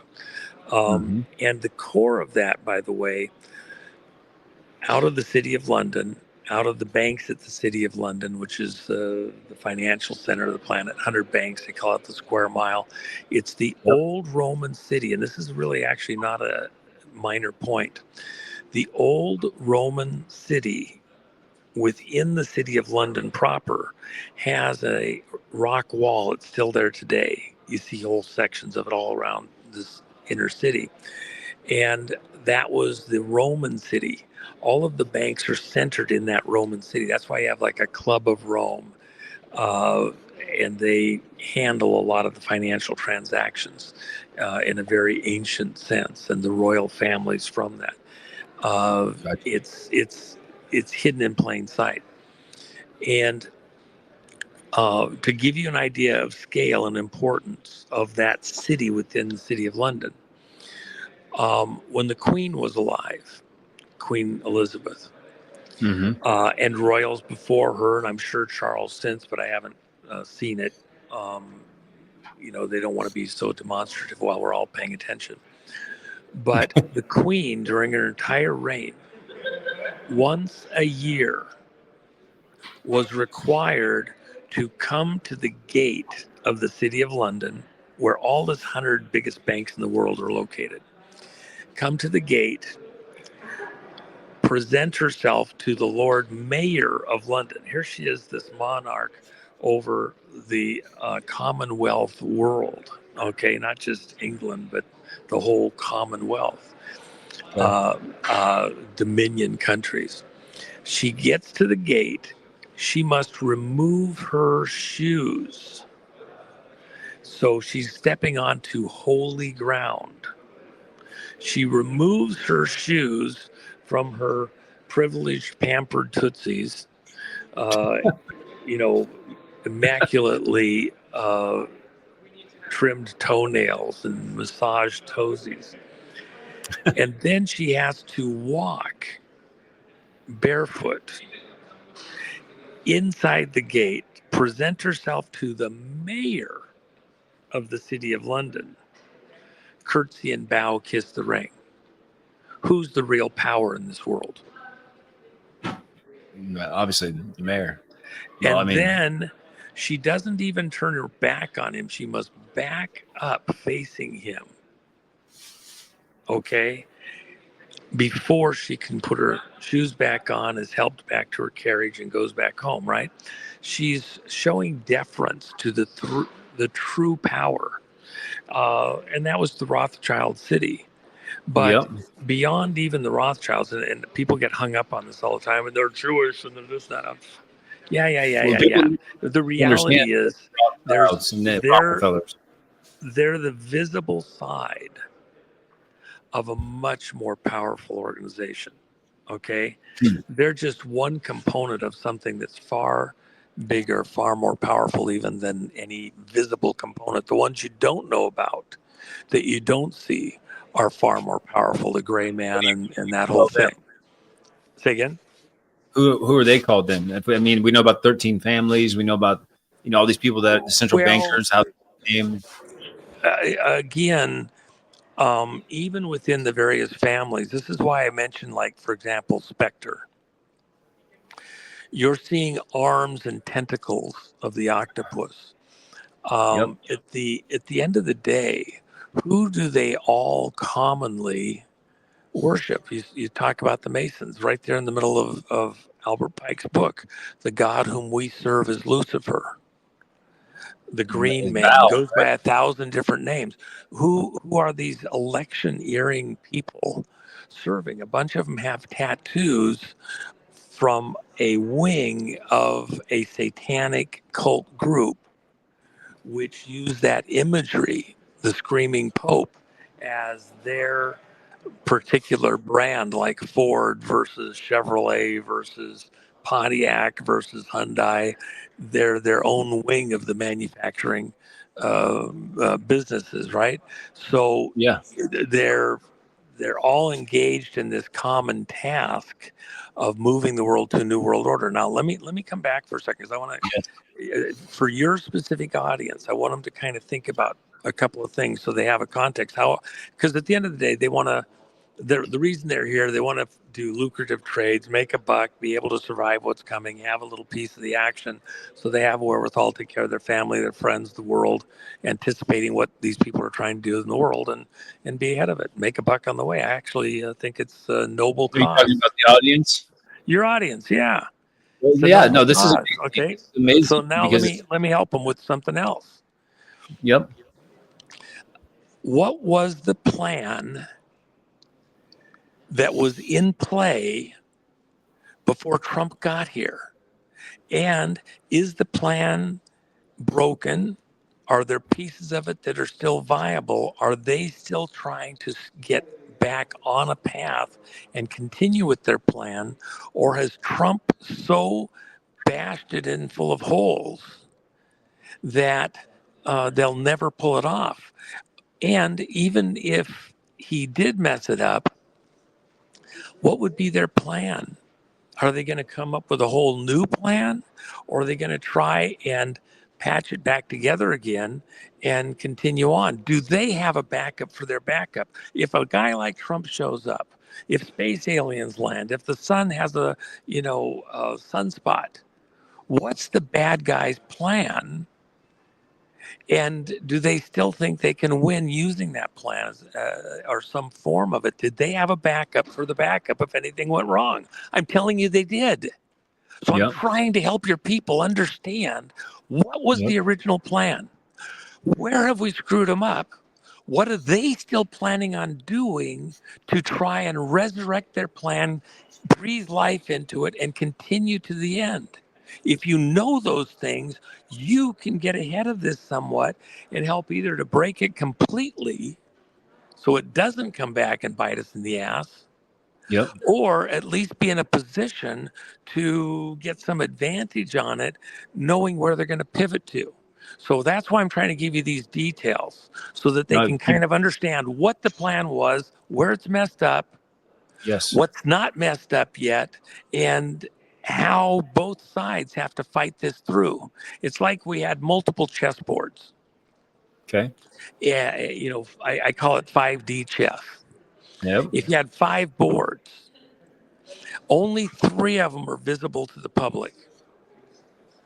2 of them, the one on the top and the one on the bottom, have a curtain around them. okay, And each of those curtains have 3 sides on them.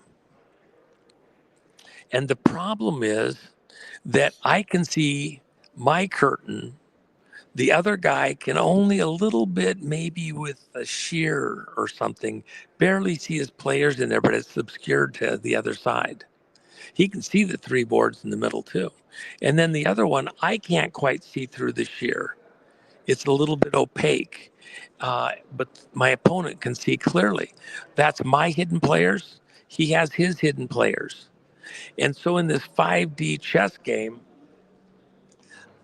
everybody sees you moving the pieces on the 3 center boards. But I can pop a player in from outer space that he drops in. You're like, where the hell did that guy come from? But they've got the same thing. They've got, they get to have a play too. They get to make a move too. Can they pull hmm something out of their ass that I never saw coming? But at some point, the game through attrition loses players continuously. This is a game of attrition. Chess is a game of attrition. It has a limited number of moves. It cannot go on endlessly like other games. There's going to be a winner and a loser, and both sides are losing players, bleeding players in this contest. And it gets down to ultimately one section of one board and a few players, even if you've got them on adjacent boards and you've played all your hidden pieces, they've come into the open, they're in play, and you run out of them. And you uh-huh. might put somebody a la Epstein back into the veiled part of the board, a la McAfee into the veiled part of the board. Are they still alive or are they gone? hmm Okay. But eventually the game's going to wind up at a certain point. yep, That's this global game that we're in. We're moving towards end game kind of a scenario in all of these things. yep, There's fewer and fewer moves left to both sides. Let me go back. Hillary.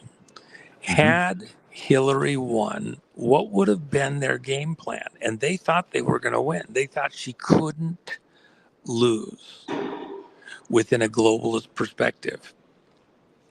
They were going to be 16 able years. to control Hillary and take control of the whole world by wiping out America's key control points and dialing in a globalista to manage America and bring America, by the way, what was Bill Clinton? Bill Clinton was a Rhodes Scholar. What is a Rhodes Scholar? Cecil Rhodes. Cecil Rhodes, who, set up the International Diamond Cartel, okay? Okay. An alternate currency, by the way, that is traded right in plain sight by certain families that nobody sees. They do a deal, and you put diamonds in here, and this is one part. You put money in this one part. You take it out as diamonds, convert it to money in another part of the world, and it doesn't go through any other exchanges. Okay, they control the amount of diamonds that come on the market, etc. Cecil Rhodes had this belief that America was a rogue child of the British Empire, and that we were in conflict and mucking up the global aspirations of the British Empire, if you will, this globalist empire. Therefore, he funded the scholarships and the programs within the British educational system to bring in Americans and people from around the world, but primarily Americans, to help them to understand the British way and to create friends in business and education and politics and everything else that could help marshal in America coming back under British authority ultimately. How that would look and how we would, through 1,000 little tiny contracts, come back under this globalista rule. And that's what the Rhodes Scholarship is all about. So, who is one of the most famous Rhodes Scholars in American history? Bill Clinton. Part of the whole thing, why he was, the perfect person to be the president of the United States, because he's a Rhodes Scholar. Well, what's that mean? That's a criteria for being an American president, that you understand that the goal here is to bring us back under British rule. Are you kidding me? Seriously. Oh, and by the way, for anybody that thinks, well, that's a stretch, that's a reach, I'm off my rocker. No, it's Where right. did the dossier come from? The dossier that said that Trump, Steele dossier. the Steele dossier, had prostitutes in the bedroom there and peeing on the bed and all sorts of other, foolish, idiotic, moronic stuff. And Putin has Trump as a asset, okay, and he's controlling Trump and all this other bullshit. Well, who paid for that? And where did it come from? It was in the city of London. Stroke and Page went to the city of London to get the dossier. McCain's person went to the city of London, brought it back, and with the dossier, tried to fold it into the system. Why? It came out of the city of London. Why are the fucking Brits trying to muck things up with Trump? Because he's screwing up the whole plan. Exactly. Yes. Okay. Preach. Where was it that? Oh, by the way, so Stephen Halper, going back to Iran Contra, the whole Bush crowd. Okay, what was Stephen Halper's position in the Reagan administration? Stephen Halper was helping behind the scenes in the Reagan administration. Bush got him into the job. And halfway through the Reagan administration, he suddenly leaves and goes to work as a personal private banking person, helping get banking deals done. He was an unindicted co-conspirator on Iran-Contra. He was the banker. He was the money. The money that was getting shifted around to move into South America to help fund the little war there in Nicaragua with the transaction of Israeli arms getting sold to Iran, spare parts for F-14s that they got, and for missiles. And then the money going to fund the war down there in Nicaragua, CIA, etc. Ollie North works the deal. Okay, so what happened there? Stephen Halper was the guy that was helping get the money moved. And then when Iran-Contra got exposed, where did Stephen Halper go? He goes to Cambridge University with dual citizenship awarded to him and becomes a professor at Cambridge University on energy policy. And he gets a contract out of the Pentagon, as well as what has not been disclosed to date, but will be at one point or another. He was also on DARPA's payroll. And people that have analyzed the data that Stephen Halper provided to the Pentagon, provided the Department of Defense, was complete gobbledygook bullshit. And he's getting paid $500,000 a year. What was the deal? He was on the payroll of CIA. Working over in England at Cambridge, has dual passport citizenship between England and the U.S., a la Rhodes. And on top of that, where was the conference? Who set it up at Cambridge, bringing in spy masters from around the world, including from Russia, to this conference, which Flynn attended, where it was alleged that he bedded a Russian agent, has a 45-minute tryst with her. Totally disproven, by the way. Totally disproven. But they tried to set him up to take him out. What was the deal? It's the money. Halper was part of the money side of things. He's going to turn up in the lead up to the crypto stuff, by the way, in those things there with the setup to the cryptos and the dialing in on the Brit side. So with that in mind, what was the plan if Hillary became president? They were going to have a collapse of the dollar. One of the things that was going to happen miraculously for all you people that are holding on to Iranian dinar, Zimbabwe bullshit, and everything else, they were going to have a supposed collapse with not just hundreds, not just thousands, but about 100,000 pallets of dollar bills, $100 bills, 100 million to a pallet, spread across the world. And they were going to sift those pallets of cash into the black money markets, okay? The stuff that doesn't go through a bank teller machine. They were suddenly going to flood the world with dollar bills.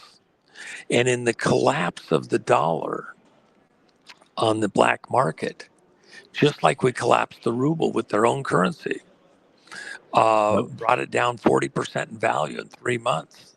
Could have taken it down to 10%, but Gorbachev cried uncle. They were going to destroy the dollar, and then what was going to be the solution? See, if you have money that doesn't go through the bank system, a bank machine, a teller, you can't throttle it, you can't slow it down, you can't stop it. One of the things that happened in China is the currency was having problems here a year ago. They shut off the bank machines. People couldn't get their money out of their accounts. They couldn't have a run on the banks. Gorbachev couldn't stop the fall of the ruble because the money that we put into circulation was at the street level through the mobs, through the criminal organizations, the political organizations, uh, to because their money, their market was a black market primarily. And what they were going to do with the dollars, have crises. Think of COVID, but an earlier version that was going to happen during Hillary. And they were going to do it with money at a certain point that was tainted with infectious disease and scare everybody to even touch it, even in the black markets. Okay. But prior to that, they were going to have a situation where supposedly we had to pay back based on international law. I hope all of you guys with the dinars are listening to me, whether you want to hear it or not.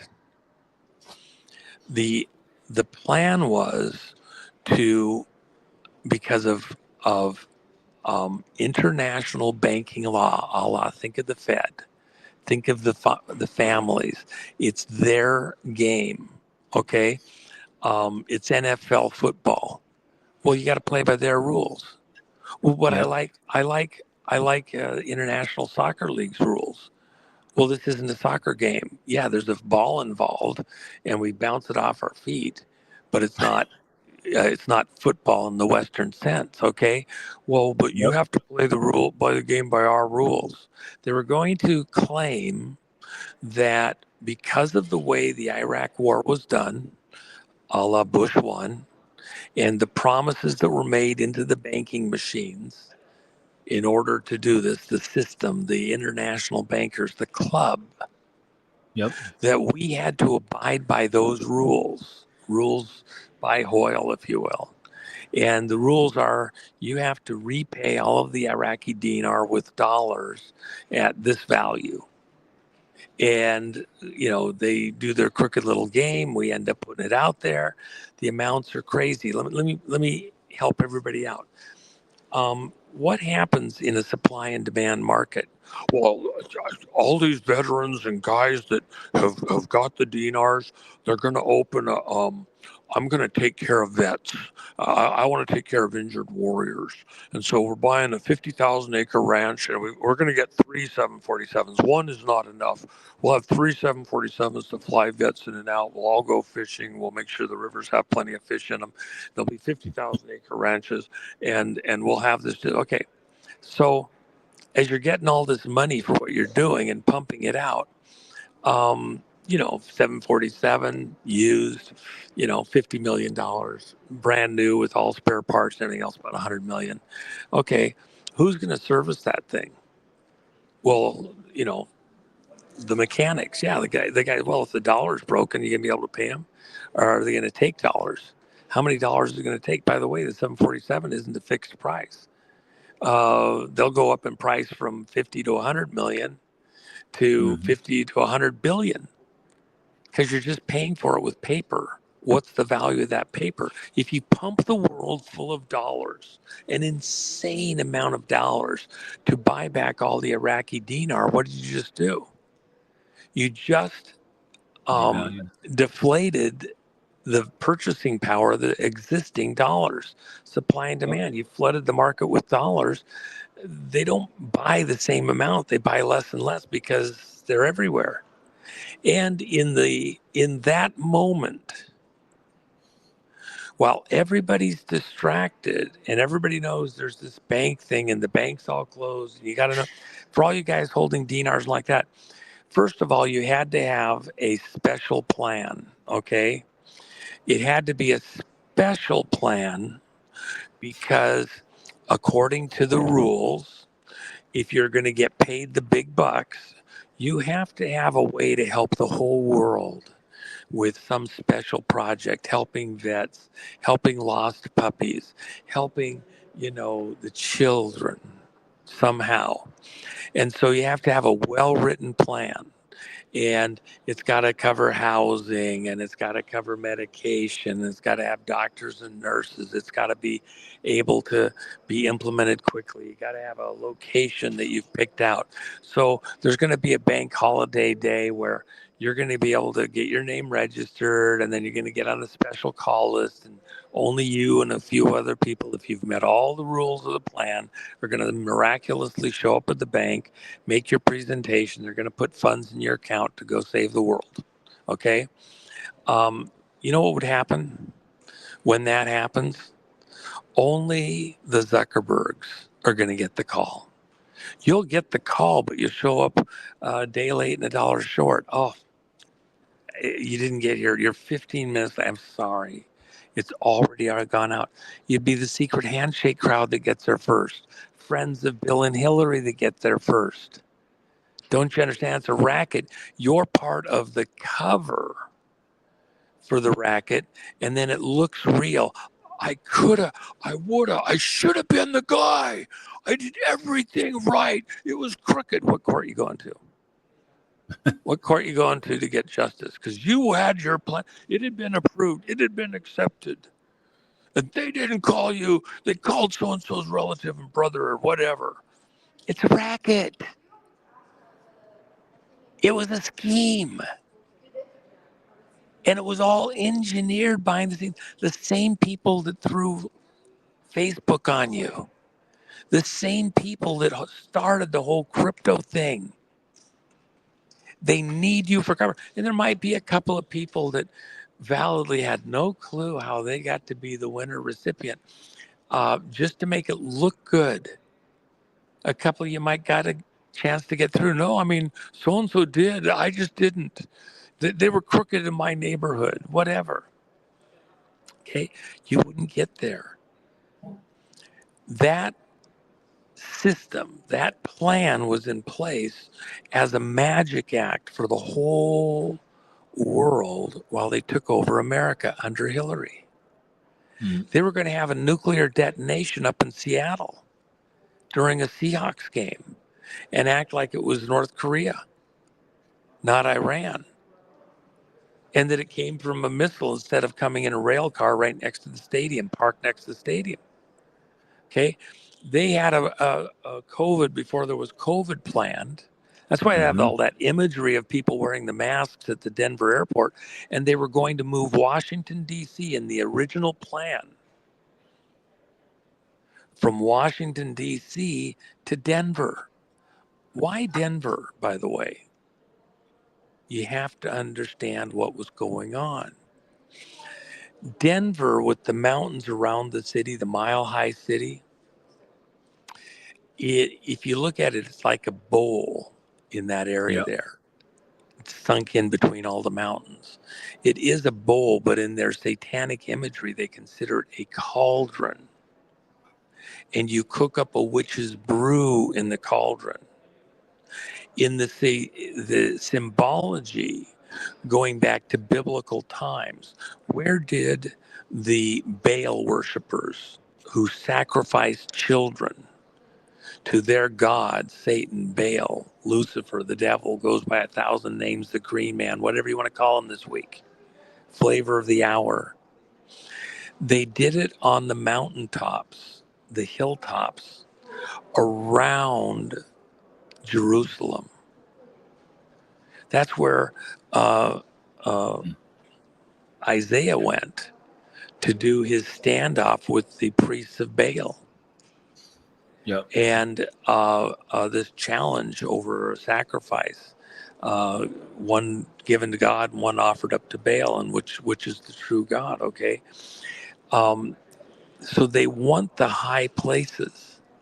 If you go to a city where the tall buildings are, whatever the tallest buildings in the city are, those are the buildings where the principalities, the powers of darkness like to roost.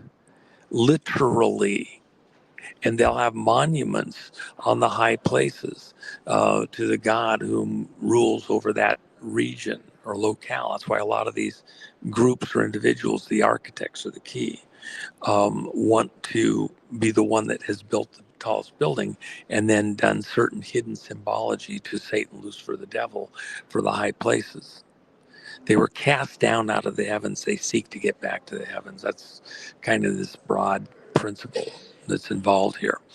So they wanted the highest city at the center of the country to rule and reign from. And so they were going to have a um, ricin attack on DC. Now, the problem with ricin, you just come in contact with 1 grain of ricin. Ricin? What's that? Yeah. Uh, yeah, it's an extremely potent poison. So you had people that were making these poisons and mailing them out in the mail and getting everybody mentally tuned up and prepared that it could be out there, and it could be on the paper money, by the way. It was going to be spread in the city of Washington, D.C. And then because during a Christmas break, they like the Christmas break. Why? Because it's dedicated to um, it's this Roman festival, the King of Misrule. Okay, they're Saturnus. This group that runs the city of Rome, this group that runs the Roman city, the banking city at the center of London, ultimately are Saturnus. By the way, the Nazis were Saturnus, Saturn worship. Saturn ties to Osiris, which is the obelisk, the Washington Monument, if you will, the obelisk at Rome. The tail of Osiris, I've mentioned lots of times, the penis of Osiris. Yeah, it's in your book. Yep. Right. And that's Saturn worship, Saturnalia. And that was the most important holiday in the Roman system because it's the winter solstice when the sun goes to the lowest point on the horizon, the longest night of the year, December 21st into 22nd. Shortest day of the year. To a Satanist, that makes sense, right? They worship the night. And the Saturnalia festival. By the way, the most important monument to the most important god in Rome was to Saturn. And Saturn's temple was also the place where the money was printed, okay, for Rome. That was the mint. The money was central to rule by Rome. So money is central to rule by these satanic groups and entities, these Saturnists, these Nazis. Um, Crypto is a component in that. Had Hillary won, you would have seen the collapse of the dollar, a world pandemic, plandemic. The medium that would be brought into distrust would be paper printed currency, primarily the dollar, to collapse the American banking system out into the world. And then to force moving to a digital currency because that can be controlled. And you can black markets, criminal enterprises, person to person exchanges can't Well, happen. Juan, real quick, this is huge. Obviously, I have a huge group that, what you're referring to back then is not the white hats. The good guys took over everything and used it against them. Now, like for example, like with crypto, like I don't want people thinking that, oh my gosh, what is Jordan doing? Like he's talking about these important coins and stuff and crypto, but here's Juan saying it's demonic and like things right now are different than 2000 and prior, and obviously other people were running those things. Well, let me say it slightly differently. Is nuclear energy bad? Well, it's part of the atomic world. Okay, it's Well, we talk about like thorium and stuff too. I mean, funny you bring that up. I'm saying this in a generic sense. Right. Yep.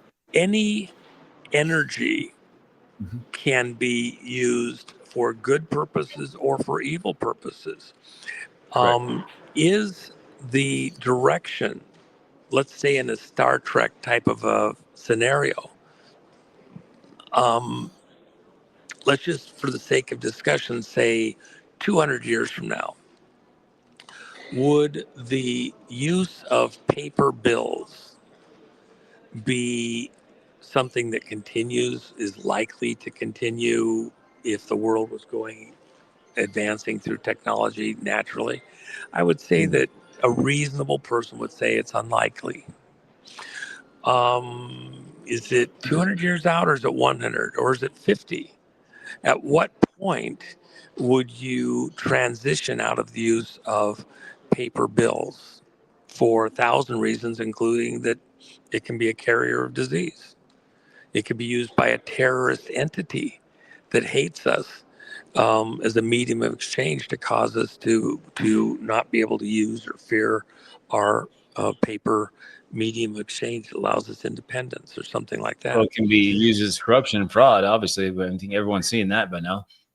So what I'm really trying to do is I'm just trying to get to a raw principle here. Is a crypto of itself evil? No more than, you know, um, you A can gun. use information, from a nuclear perspective for all sorts of important projects that have nothing to do with evil, that are, very worthwhile, healthy, important, building, industry, construction, blah blah blah. So no, that's silly. Is there a there of some important way that having a way to have um, uh, a distributed log of information out throughout the Transparency. digital world worthwhile? Yeah, Yep. a distributed ledger is a great idea where everybody has kind of that information out there. It's a great idea. The only part of it that needs to be modified is, I go back to Kennedy. What Kennedy did to undermine the international reserve system, this private bankers club, is he put out the silver certificate. The silver certificate was issued by the Treasury, and it was a direct assault on the Federal Reserve System. And what was it? In the raw sense of it, a pallet of silver of a very specific quantity, let's call it a ton, is created. Then you can print receipts, paper receipts, or certificates of deposit on that pallet of silver. And now the number of silver certificates is limited by law as receipts for the ounces of silver on that pallet. Okay. So you have a silver certificate that's tied directly to the silver. That is constitutional money, because essentially you've minted a certificate or a receipt for silver on deposit. You now can't float the value of the money. It's a receipt for silver on deposit at the Treasury, in the Treasury's control. And it's not ownership by the Treasury. The persons that own the receipts own it. They're just the deposit holder, okay? And your silver certificate is exchangeable for gold or silver on demand. So you could go to the Treasury as a silver certificate, and they had silver dollars, real silver dollars at the time, and half dollars. And you could exchange your silver certificate for real silver. So it was a receipt for silver within the Treasury system. That's exactly where Trump intends to go. See, Trump is picking up where President Kennedy took off. From the very first day that Trump was president of the United States, January 20th, 2017, he's been telling the world what the cabal did when they pirated control of America, the ship of state, by killing our president and taking over control of America. I'm here to pick up where Kennedy left off. And he's used the language of flags to tell the world what he's doing, the language of semaphore.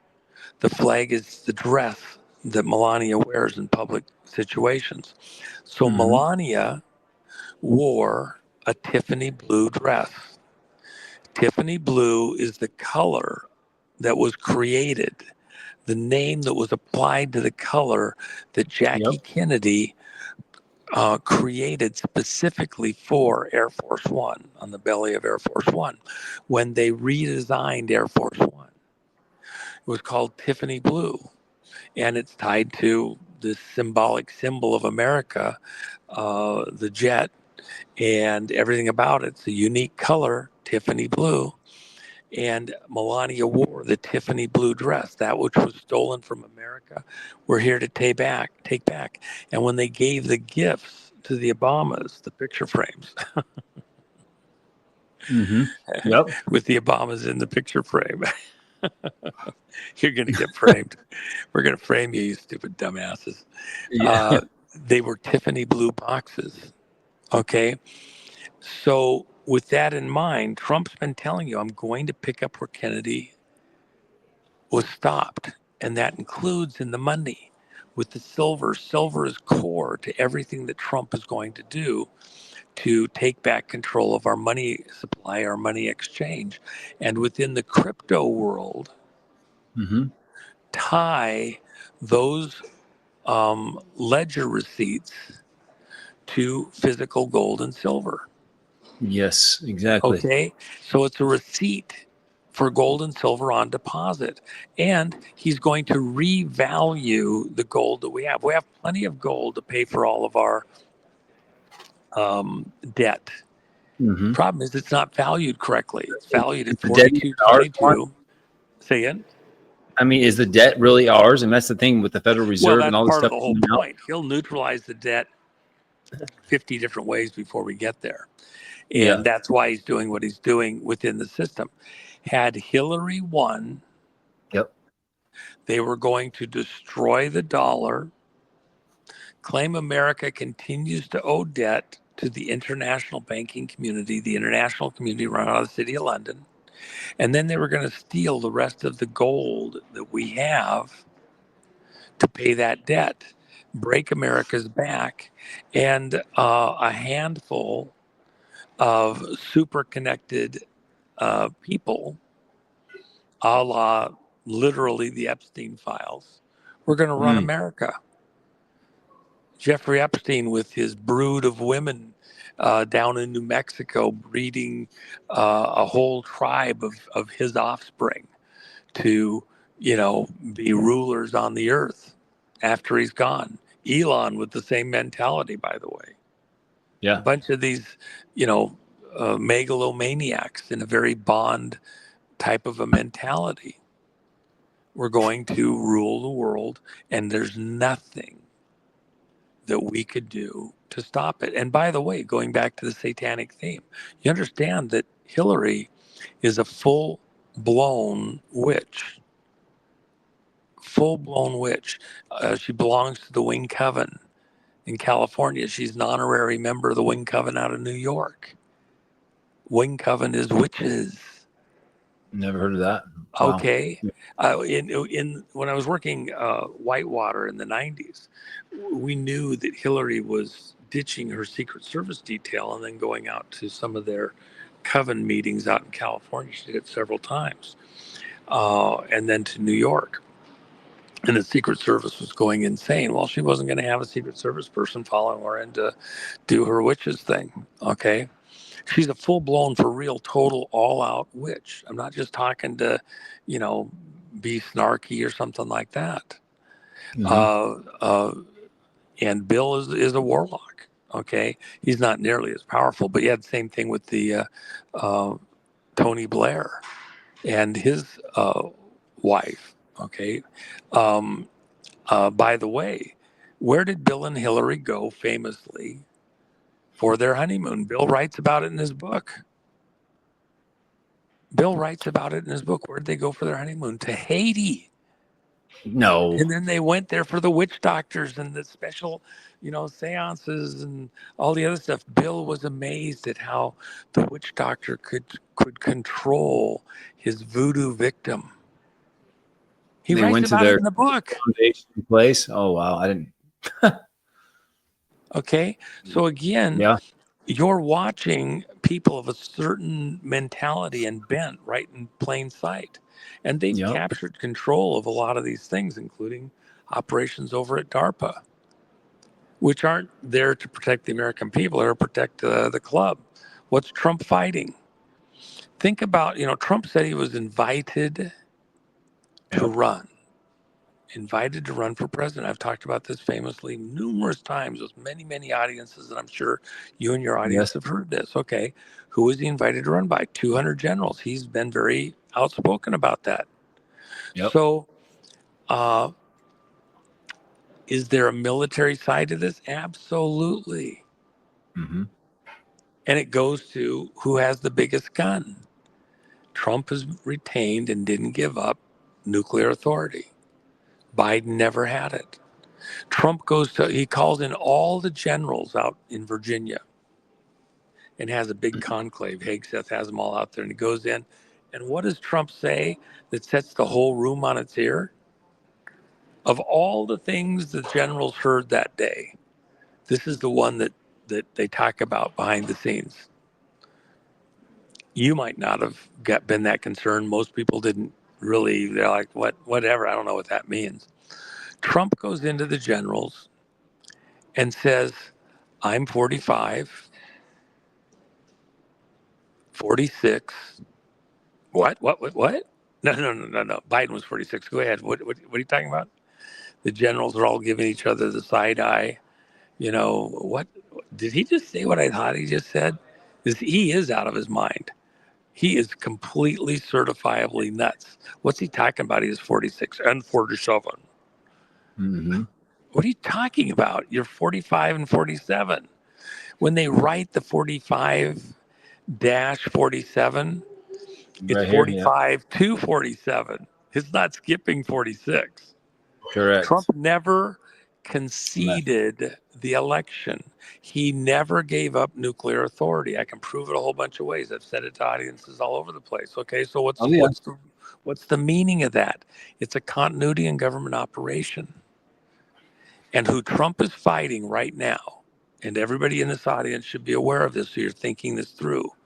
Because you're doing investments, you're doing trades, you're buying and selling, you got the cryptos, the silver, all these things going. And now Mm-hmm. we can get to silver in a moment. You're doing all that in an environment where there's the things that you see directly, and most of that is the magic. You're seeing magicians doing a magic trick from both sides. Okay. Yep. But the reality is what I'm telling you.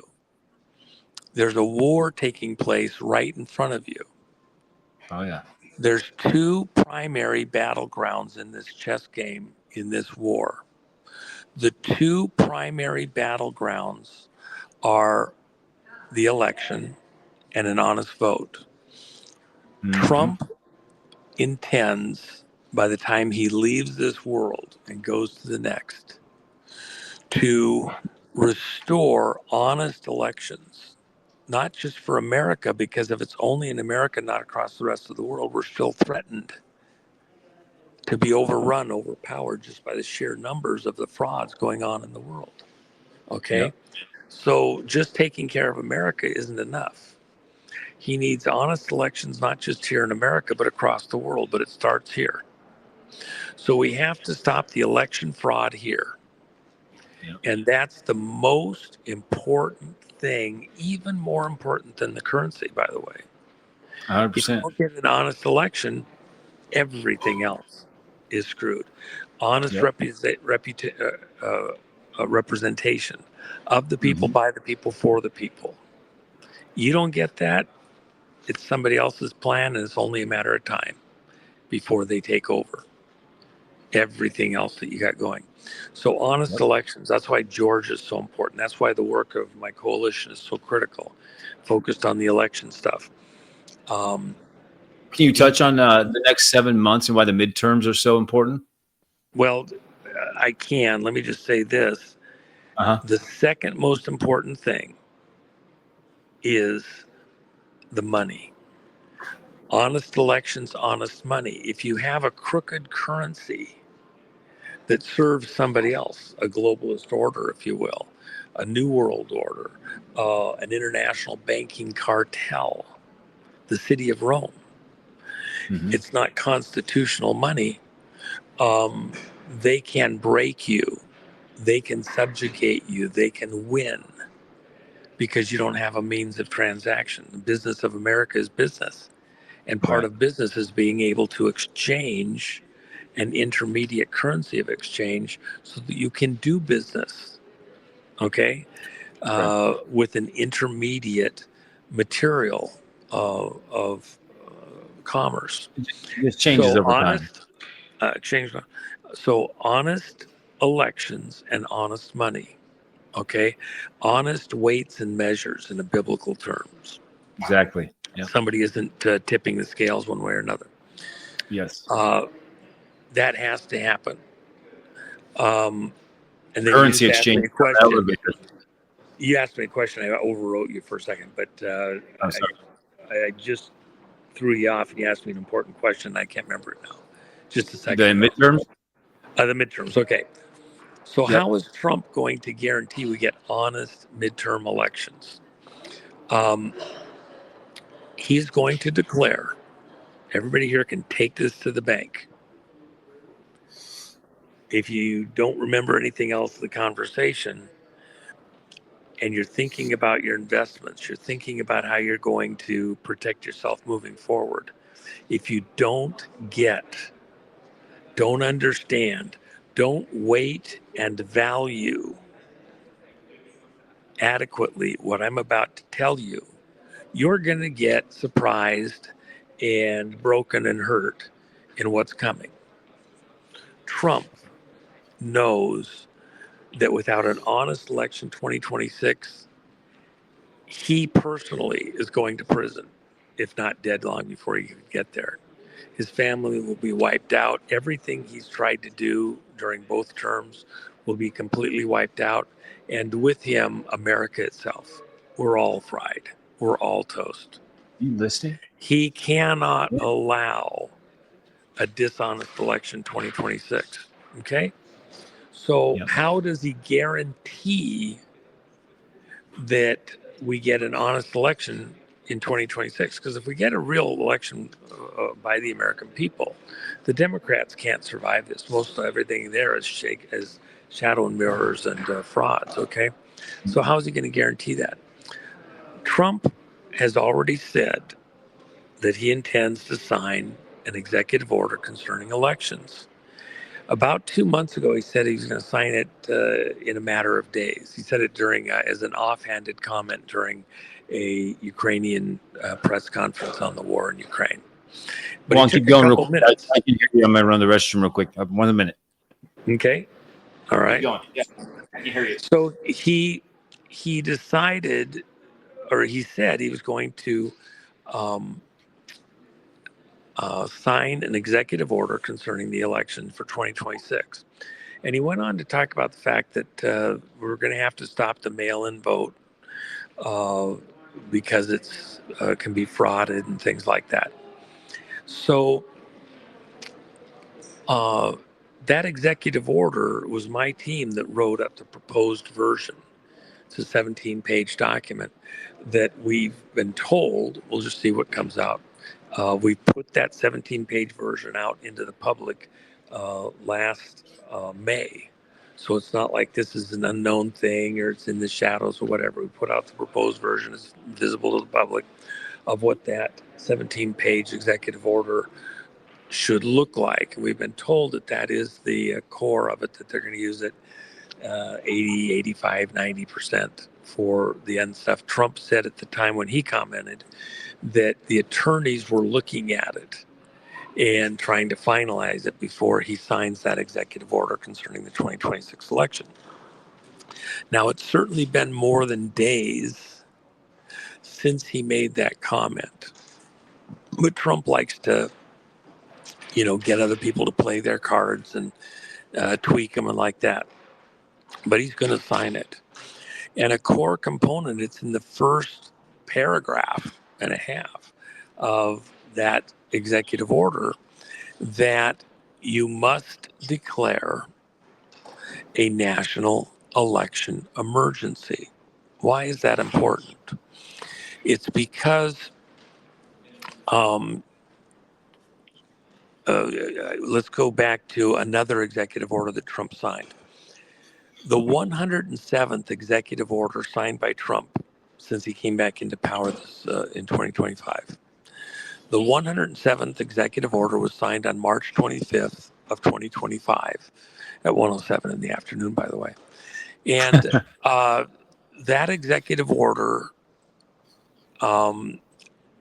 was that the states assist the county clerks nationwide in cleaning up the voter rolls prior to the 2026 election cycle, which includes primaries and all that.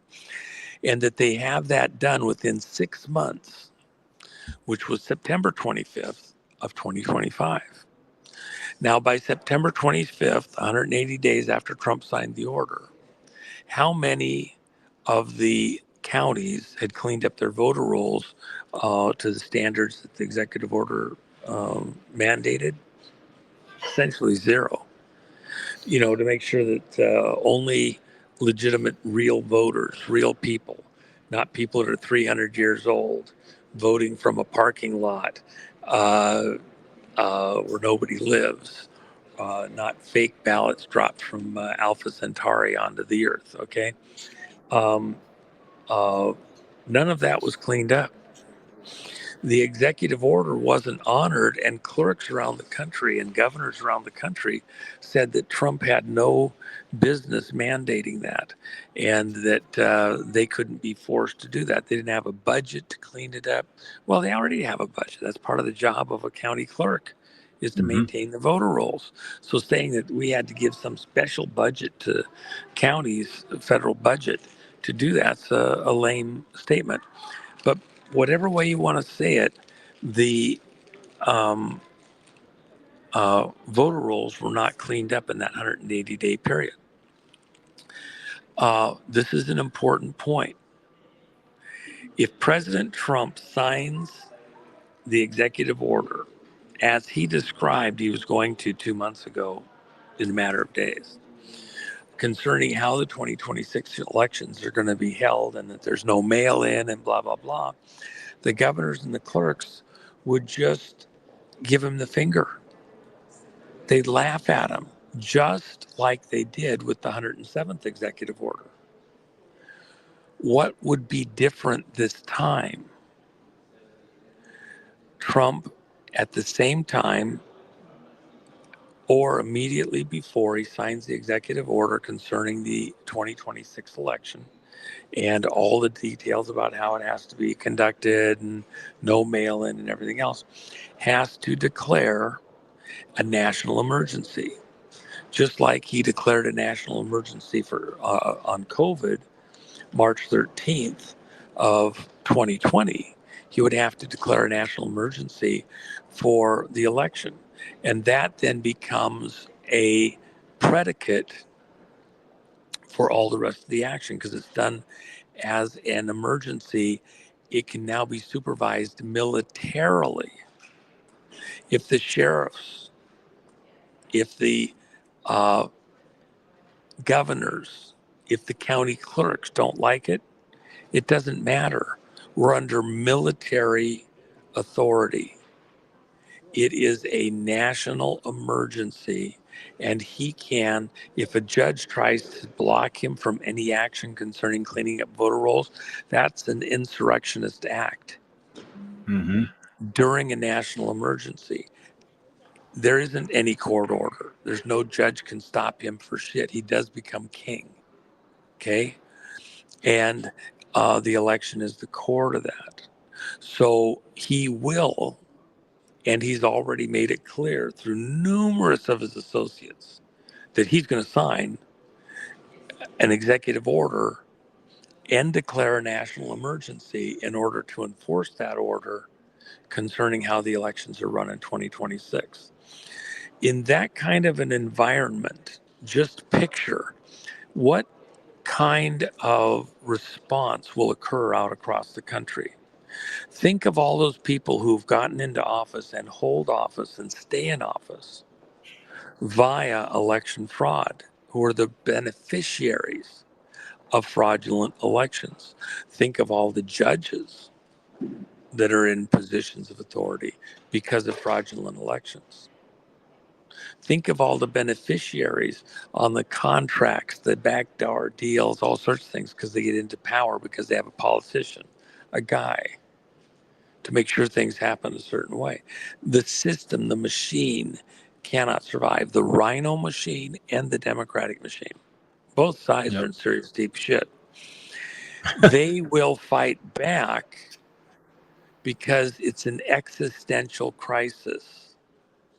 If Trump is able to prevail in the national emergency related to elections, the machine, the system is destroyed as we currently know it.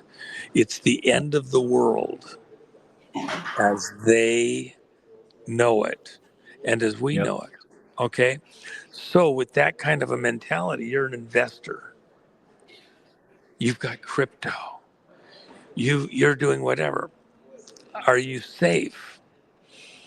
My contention has been for a very long time. I know it's probably not, it's a little bit annoying into this community, but I want to say it anyway. My contention has been all the way along. The problem with the cryptos, Bitcoin and everything else, I understand it has value because of a processing thing and all the other stuff. Believe me, I know this stuff intricately. I hate Bitcoin. I hate Bitcoin. But the problem is that it's not constitutional money. Even when Trump says he wants to create a reserve, it's still not constitutional money. And by the way, a bunch of myths were created in this magic act known as Bitcoin to put coins aside early on when it was practically worth nothing. Oh, it was on so and so's computer. Miraculously, his computer is going to be found. The hard drive is going to be reassembled, and they're going to get the code back out of it. And miraculously, there'll be people show up with a few trillion at just the right moment for their own purposes. Yeah, because it's all part of a ruse. It's a magic act. Within those operations, what Trump is actually getting ready to do is to tie it within that repository to actual physical gold and silver at a certain point in time, but it'll be with a derivative, a wing, a branch tied to the base material, just like, you have pre a certain date Bitcoins and post a certain date for security purposes. They'll pull stuff out of their ass. They got all sorts of different ways to do it. I get into the minutia theory of what's going on, but it's not worth it. You just have to kind of have it in the back of your mind. So then my contention is, and has been all the way along, that you could do speculative stuff, go make a buck with the Bitcoin and the cryptos, but there would be a certain moment where you got to step aside, you got to get away, you got to back off. Well, I think you want both. Well, hold on. There'll be a moment, but for the moment where I've been at for the last, really solidly about 2 years, is you want to have a tangible for the time being. You need to move to the tangible, which was going to silver. And to get through this next critical phase, you can always switch back in, but I wouldn't have the weight of my holdings. I got crypto. Okay, I got Bitcoin, stuff like that. Yeah. What's more important? The silver, honestly. Then you can always go back as they come up with the mechanisms to tie it to, it'll actually get tied to silver and gold in the ground, and then the time to extract and mint. And so you get a valuation based on that. If you're willing to, if you want full value, you'll take it over time because it's your retirement. If you want all your money today, immediately at some point in the near future, you'll have to take a haircut and you'll get less. So the encouragement will be to allow for a time component to extract the silver domestically and refine it and convert it into minted coin, uh, which can still be bars and like that, but within the treasury system, to tie these things into those physical components. And it's not that way yet. So the concern is that you have a vaporous material that even within the computing world, if you're looking at the other physics, in a quantum calculation, Moore's law applies completely, and you're safe. You're gonna, have this constantly increasing value based on the crunching of the numbers, blockchain thing. If you dial in the other physics, you might be in trouble, and are in trouble. Can I input something real quick? So I was just going to say, I think the way it should have been, when you take away the Federal Reserve, I think it'll be restructured into the Treasury. The Treasury will be obviously what is the most important thing moving forward in giving us sovereignty in our financial aspect. But it'll be the Treasury with the people, and obviously the Clarity Act and the crypto market bill, having those things go through. We do need to have, legislation and, the structure for that type of stuff digitally. But I've been saying what you've been saying, eventually gold and silver will all play a factor along with whatever happens in the new future financial system. But we have to get out of the slave system. Well, and let me just say this. So what you're doing, having these conversations with your audience, is really, really important. You have to go through the mental gymnastics and kind of think these things through. And some of the answers or understandings are not obvious. I know that every person in this audience, and you too, probably, Jordan, it's been a learning curve to get through all the mental gymnastics of what's a crypto, how does it have value, how does it fit in the other stuff. And there's this learning curve that in the whole of the American population, in a hopium world, you would say that this audience knows more than the next 100 people. And so they're ahead of the learning curve. The reality is that's probably not an accurate number. It's not even close. They're probably more like one in, maybe more even than 1,000, 1 in 5,000. And you can think as an audience, everybody here, you've got friends, you got family, you run in a certain crowd, walk into a Walmart, a Starbucks or whatever. How many of the people in that room have even a smidgen of the understanding, mental gymnastics that you've gone through to understand the crypto world? And almost nobody. So you're way ahead of the game, which is great, but it can also be a problem. The problem is, when I was growing up, I remember the oddball neighbor around the corner down the street that had a Metropolitan car, okay, and a different friend that had a VW Bug in the early 60s, okay. We were coming into the age of, wider, roomier cars. If you look at cars, because I've got, I collect cars. So I've got cars from the 30s, the 40s, the 50s, the 60s, the 70s, a couple newer things. But at that time, America wasn't in a European mentality. In Europe, they needed to be able to get around on narrow streets with gas that cost a gazillion dollars a gallon and no mechanics around that could fix anything. That's why the V-Dub did pretty well. Mm.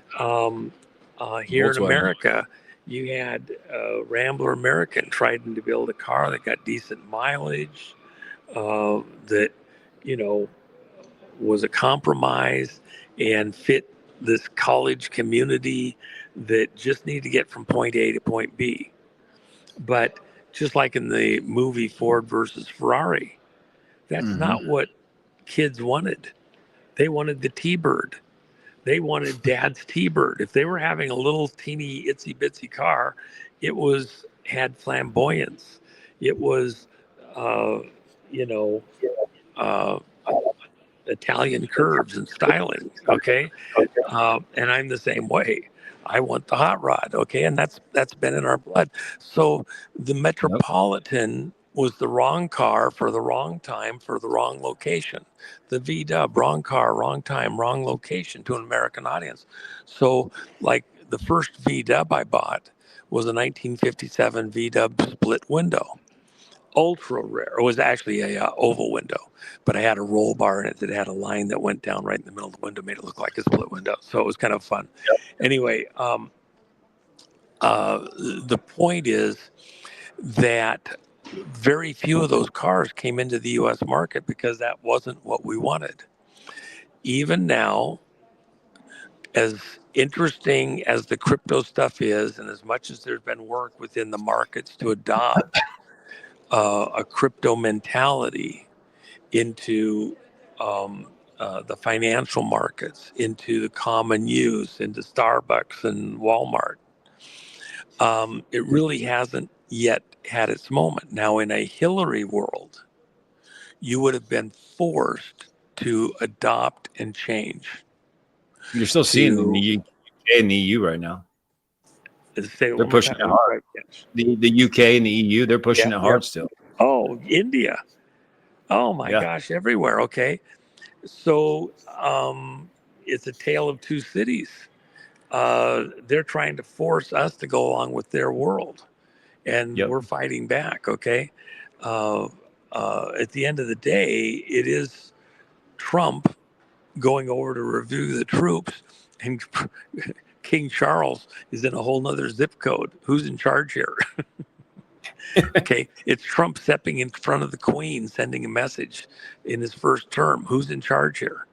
Okay, he did, you know, they want to take over us. We're taking over them. See how that works. Okay, their whole royalist mentality that goes into the markets too. So now the question is for your audience.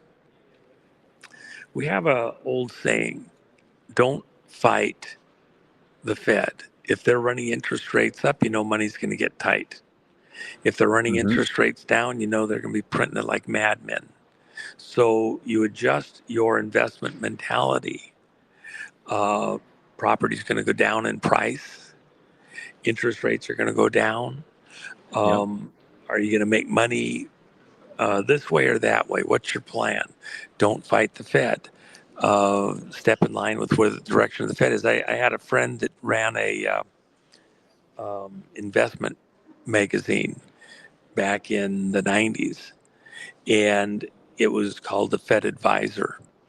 And he had worked in the Fed for a lot of years. And so he wrote this thing explaining why the Federal Reserve would raise rates when they did, when they'd raise them, how much, what the logic would be, and what the impact in the markets would be, and what investments would be favored. And when the price was going, you know, the interest rates were going down, how to get ahead of it, what it's aimed at. Is it aimed at oil and gas? Is it aimed at infrastructure? Is it aimed at Europe? And he looked at stuff from multiple directions, just exactly as the Fed board does. Why? Because he wrote the reports for the guys at the Fed. He was a genius. But the old rule was don't fight the Fed. Okay, I'm telling you within this group, don't fight Trump. Trump intends to wipe out the Federal Reserve System and its operations in America. He's going to eliminate the Internal Revenue Service. And he's already said that. And he had the letters taken off the building. His actions are all aimed towards that. How is he going to do that? Well, I know most of the methodology involved. I've talked a little bit about it here and there. But at some level, just understand the world's going to be radically different. Where does it all start? When's this all going to begin? Who's going to do it first? I'm telling you how that is too. The biggest push, the moment of fundamental change, where all of this really, really, really, really, really gets traction. And the biggest part of the fight back is when he announces a national emergency related to elections. And we're going to get rid of the mail-in vote. We're going to have one-day vote. The die is cast. The crookedness into the system isn't going to be able to survive this. So now, how are you going to invest in the meantime? You can get, essentially you say the music's going to stop for the bad guys. Well, as it stops, what's the big play? He's going to get honest elections. And what's the second thing I said? Honest money. On the way, after honest elections is the rule of the day, he's going to get honest money. What is honest money going to be? It's going to be gold and silver minted at the Treasury. The Treasury doesn't have enough right now. They got to go get some more of the silver. The gold, they have probably an adequate supply and more in the pipeline for various reasons that have to do with what's going on. Do you think the voting will be ready to go for the midterms? Well, hold on. Let's not worry about that for a second. Let's just worry about the direction that things are going. If you're going to do an investment, what I'm telling you is that the safest place to be eventually will be a crypto tied to gold or silver. And some people are alleging they have it. I've looked at most of them. They're way overpriced and they underdeliver and they're bullshit. So don't think that the proper model has been created yet or is in existence. A bunch of guys have been pushing this stuff. I've looked at all of them, I'm pretty sure.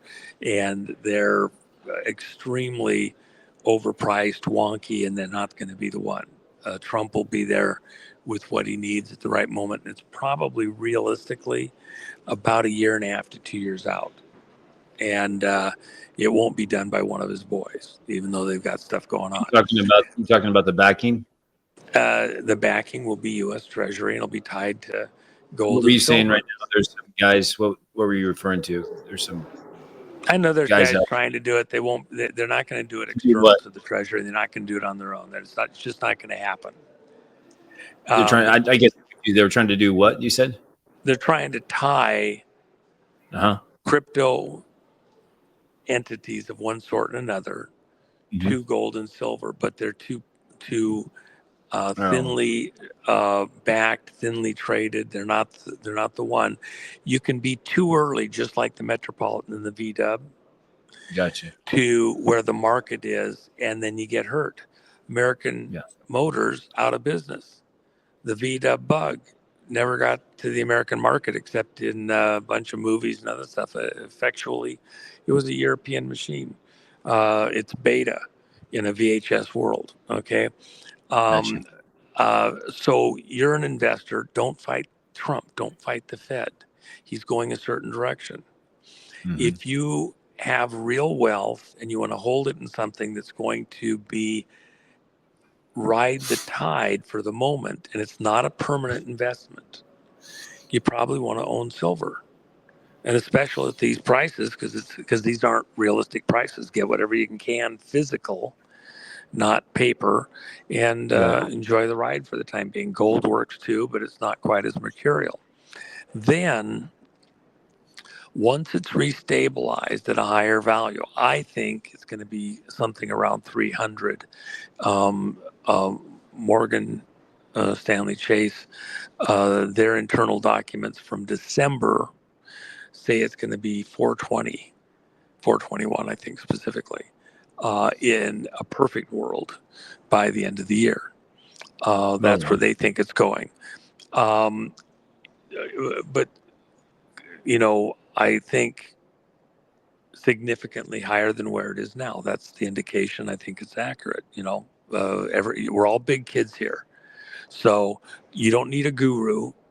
I'm just giving you my perspective. Now you go do your own thinking and research, and Well, I've told people you you need own what you do. you If you make a choice, you made the choice. Yeah, and that's the thing. I've told people like, hey, I've done my due diligence. I mean, XRP, XL. I tell people like, if you do listen to what's happening with Ripple, XRP, purchase gold, purchase silver. They're two different important things, and that's what I mean. My members, it's a school, Juan. I mean, I literally teach all this, and I've been learning along the way as well. So, like we're all super early in this, like you said, especially with crypto, and we just need to let the midterms are the most important thing right now. Well, and I'm coming back to that, so I haven't left this. Okay. Well, go ahead. Well, so what I want people to understand is we still haven't had what I call our near-death experience as a country. We haven't had our lights out period where we have to reset the phone systems that permeate America with these cell phone towers. They're a weapon, and they're vulnerable to hacking. And so you're going to have to flip the switch, reset the whole freaking thing to be safe, amongst other things. And this continuity in government thing that's going on here, the fight that Trump has with senior executive service, the military side versus the pseudo-civilian side fight between senior executive service that's running the continuity in government operation, that's fighting Trump directly through all the various agencies. When you look at Justice Department and nothing's getting done right, when you look at all these, FBI and CIA and everybody else off their rocker crazy, it's because they've been captured by senior executive service internally in their operations, the executives. The shadow government, Cheney, every time he had a fake heart attack over, he'd laugh about, I was running the shadow government. Well, I was running SES versus the biggest gun, nuclear and beyond, run out of Cheyenne Mountain through the entire continuity and government system, as though we've been attacked with a weapon of mass destruction, which we were. It's just that it was in the election arena, the vote.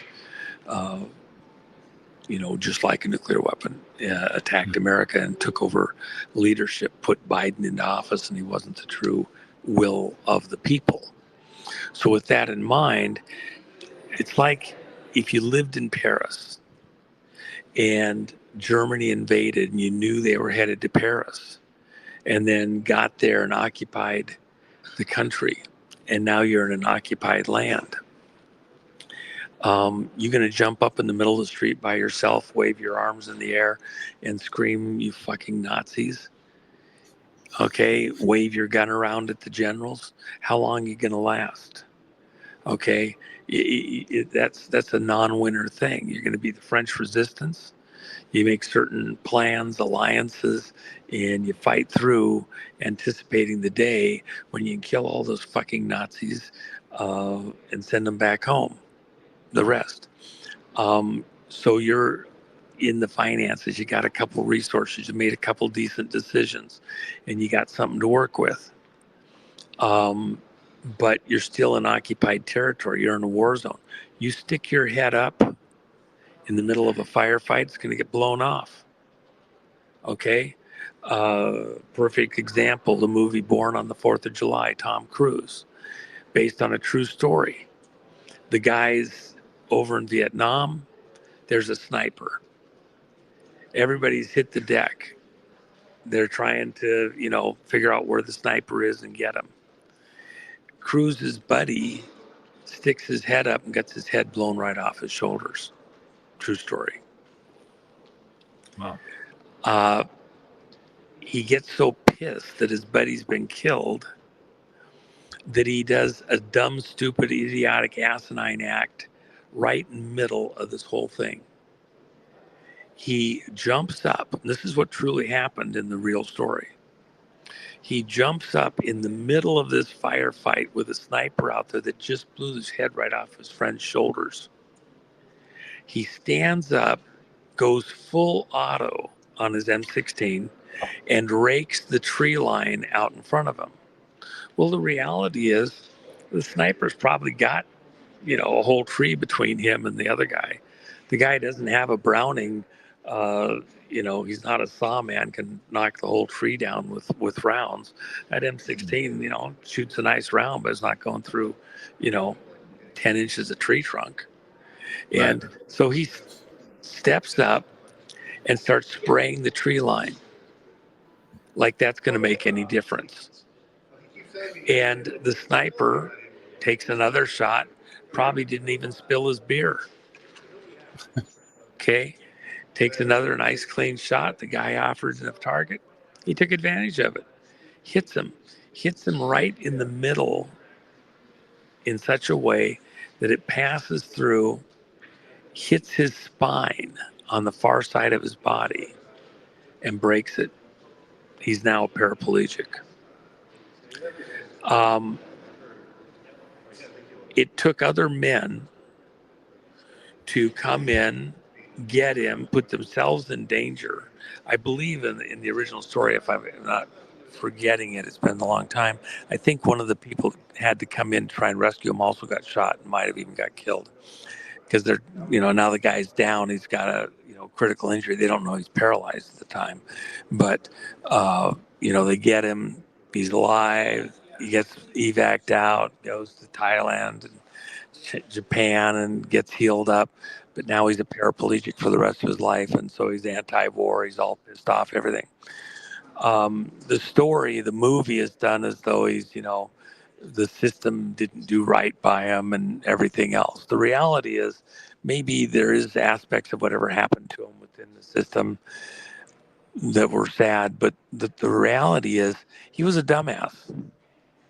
Everybody knows you get trained. You learn how to belly crawl under live fire. Don't stick your head up and take a chance of getting blown off. He stands up in the middle of a firefight where they're trying to find the sniper and makes himself a target, gets crippled because of it. He was the idiot. Yeah.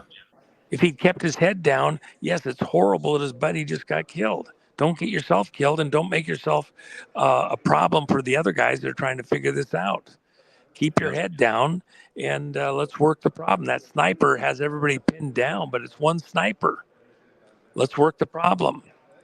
You're in an environment right now within the financial community, within the working community, within the electorate, where there's a firefight taking place. You're going to stick your head up, stick yourself out in crypto or metals or anything else. You better be thinking or you're going to get wiped out. Okay? Because there's a fight going on. And you want to be on the winning side. So part of the winning side at this moment in the fight, in my opinion, is tangibles. I have art that's tangibles. I have cars that are tangibles. Hard to trade in a crisis because you don't get, speculative great value. Nobody wants them. What do they want in a real crisis? They want something tangible that's readily tradable, that is easily recognizable. That's why I like silver coins. They're real money. They have known weight and value. They're treasury money. They're constitutional money. And on the far side of this crisis, as things start to settle back down, you don't want to continue to own a huge clutch of them. You're going to reinvest in the future of America. And part of that future is going to be cryptos. You're ahead of the game. You know more than most people. But for the moment, the fight isn't fully settled, even how they're going to do it. Even the whole XRP thing. I've been saying since day one, the problem is you're not dialing in some of the other processing opportunities that will evolve from this. It's like saying which is better, VHS or beta, which is Uh-huh. better, Bitcoin or XRP or something else. Okay. Well, excuse me, we're moving from uh, uh, recording tape to discs Yeah. to uh, thumb drives to something else. You don't know what the next iteration is necessarily, and you're thinking that but I got to have the very best CD uh, read write system that is possible in a world that's going to thumb drives. You see what I'm saying? There's other tech that hasn't fully been dialed in yet. Uh, if I told you all of it, we'd be here for another 5 hours. Well, But I was there's gonna other say stuff on out that there note, that needs to be there. yeah. So on that note, I mean, I gotta get some food. It's 9 o'clock my time. But I want you to elaborate. Wrap it up with your thoughts, I guess, on the next 7 months. So everyone can kind of have a peace of mind with the country, The next not 7 just months is this. not just finances. I mean, just everything. The Spiritual next war. 7 months is this. You're about to see something happen that's never happened in anybody's lifetime alive right now. There is no point of reference for what's about to happen here in America. It's going to be very scary, in my opinion.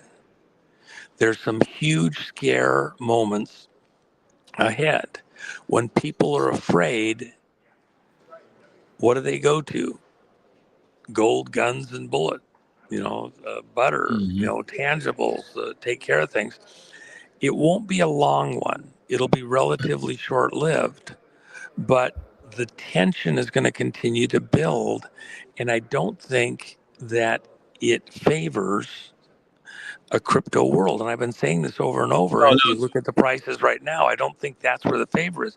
But it no, doesn't Juan. mean you've wasted your time or that it's not going to come back to that. It's not this moment any more than it was V Dubs or Sorry, Metropolitans. Does I that would make never. sense? So I said next 7 months as a country, MAGA. Like, what But can we again, expect? it's not going to wait till the election. Well, I don't See, want, this I'm is not what talking I'm. about finances anymore. Like, I Okay. mean, like, what people need to prepare for for the midterms. Like, that's But as a that's person. where I'm at. That's what I'm saying. Listen to me for a second Oh, here. Hold on. I apologize okay. for overriding you, but let me just say it No, this you're way. fine.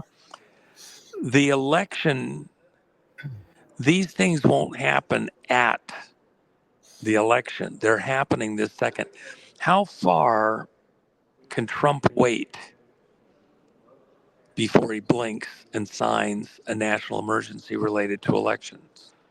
Will it be the day before the elections? And then how long do they have to delay to actually run them correctly? Will Oh, it it's gonna be be soon. 3 months? Will it be Hmm. 6 months before the election? When will he say pause? We're going to do it this way.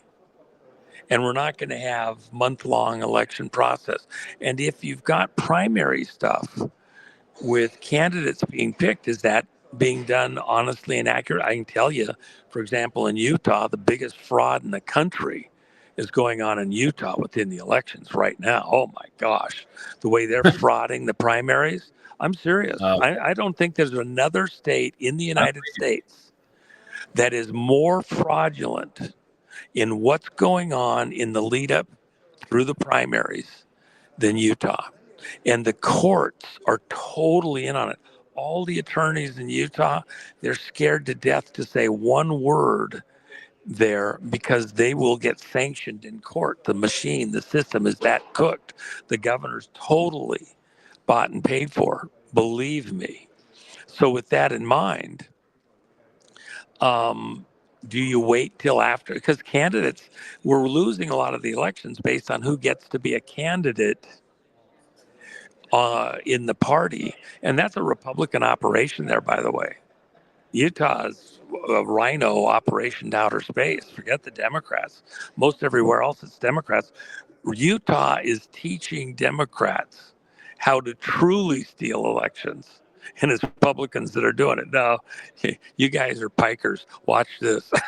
Here, hold my beer. I mean, Okay. I live in Utah. I mean, yeah, Okay. Well, I'm just telling you that's I really the believe you. case. So with that in mind, if you're going to have drama, is it months and months and months away? It's not. What's going No, on in the silver market? Silver's the more mercurial metal. It fluctuates and changes more rapidly and with wider swings than gold. What you're seeing is the more critical aspect, location of the war within the financial markets, and it's related to elections.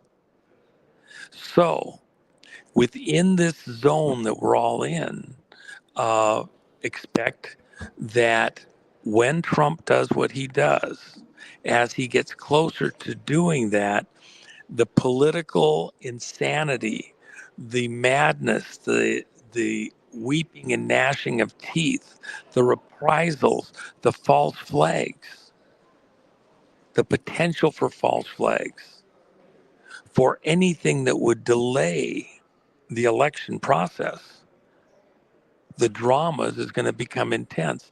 And if you're in societal uncertainty and fear and drama, that becomes a context for what? People want their silver. They don't want paper dollars. right. They want it in their physical possession. They don't want it in a bank account that can get hacked or screwed with. Yep. So if you're looking, what's my next action? In a very Utah-esque sense, kind of being ready for the machine, the systems to not work right and have a little something stored up is wise. It won't be a long thing, but it will be a near death experience for America, a dark night, a trauma, and in this near death experience that's still just ahead for us, I think the far side of that is we're all going to operate differently. We're going to value things differently.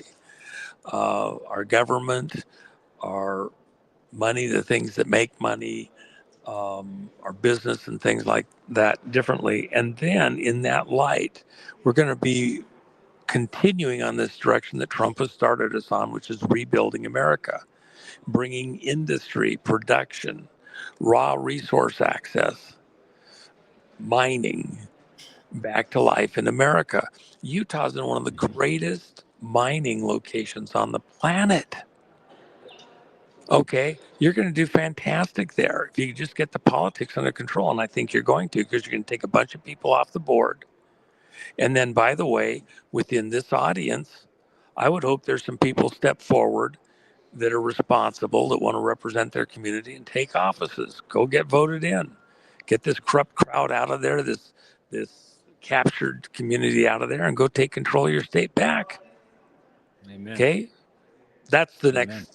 next 7 months leading to the last 2 and 3/4 years of Trump in this presidency, except unless you have to delay the election in 2026. If the election's delayed because of what's going on with the executive order, add 6 months.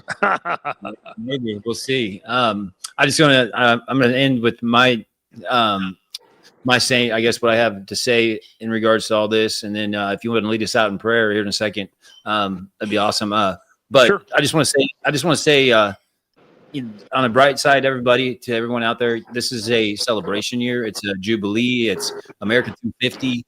There are so many amazing things coming up, and I just encourage everyone to stay in the Word, stay connected to the vine, stay in Christ, and watch things play out. Follow your heart and discernment, but you got to turn down the noise of the world in order to hear God. So I'm excited, but at the same time, like Juan said, we have to be aware of the spiritual war that we're in, and the enemy is going to continue to get aggressive. So we got to be more aggressive in our faith and obviously uniting with love. So, Juan, if you want to lead us out in prayer, man, that'd be awesome. Okay. Father God, I thank you for each person here that was here contemplating with us, doing the mental gymnastics. We know that we make our plans, we have ideas, the leaders make their plans, but you're the one that blesses. You're the one. Prosperity comes from the Lord. You give us the wisdom to trade, uh, the wisdom to make the next steps in our lives, which job to take, which one not to take, who to marry, who not to marry, how to conduct our lives. You give us the foresight and the understanding to act wisely, to foresee the future consequences of present action. We pray for that divine insight in our lives, to have clear minds, to think clearly, and then to be also sensitive to your leading, your direction, your plans, so that our plans and goals are meshing with you and in alignment with your purposes, Father God. We know that you have intended for your people, which we ask and choose to be of your tribe, Father God, of your people. You have good plans for us, plans for a future, uh, plans for an inheritance, not just for ourselves, but for our product.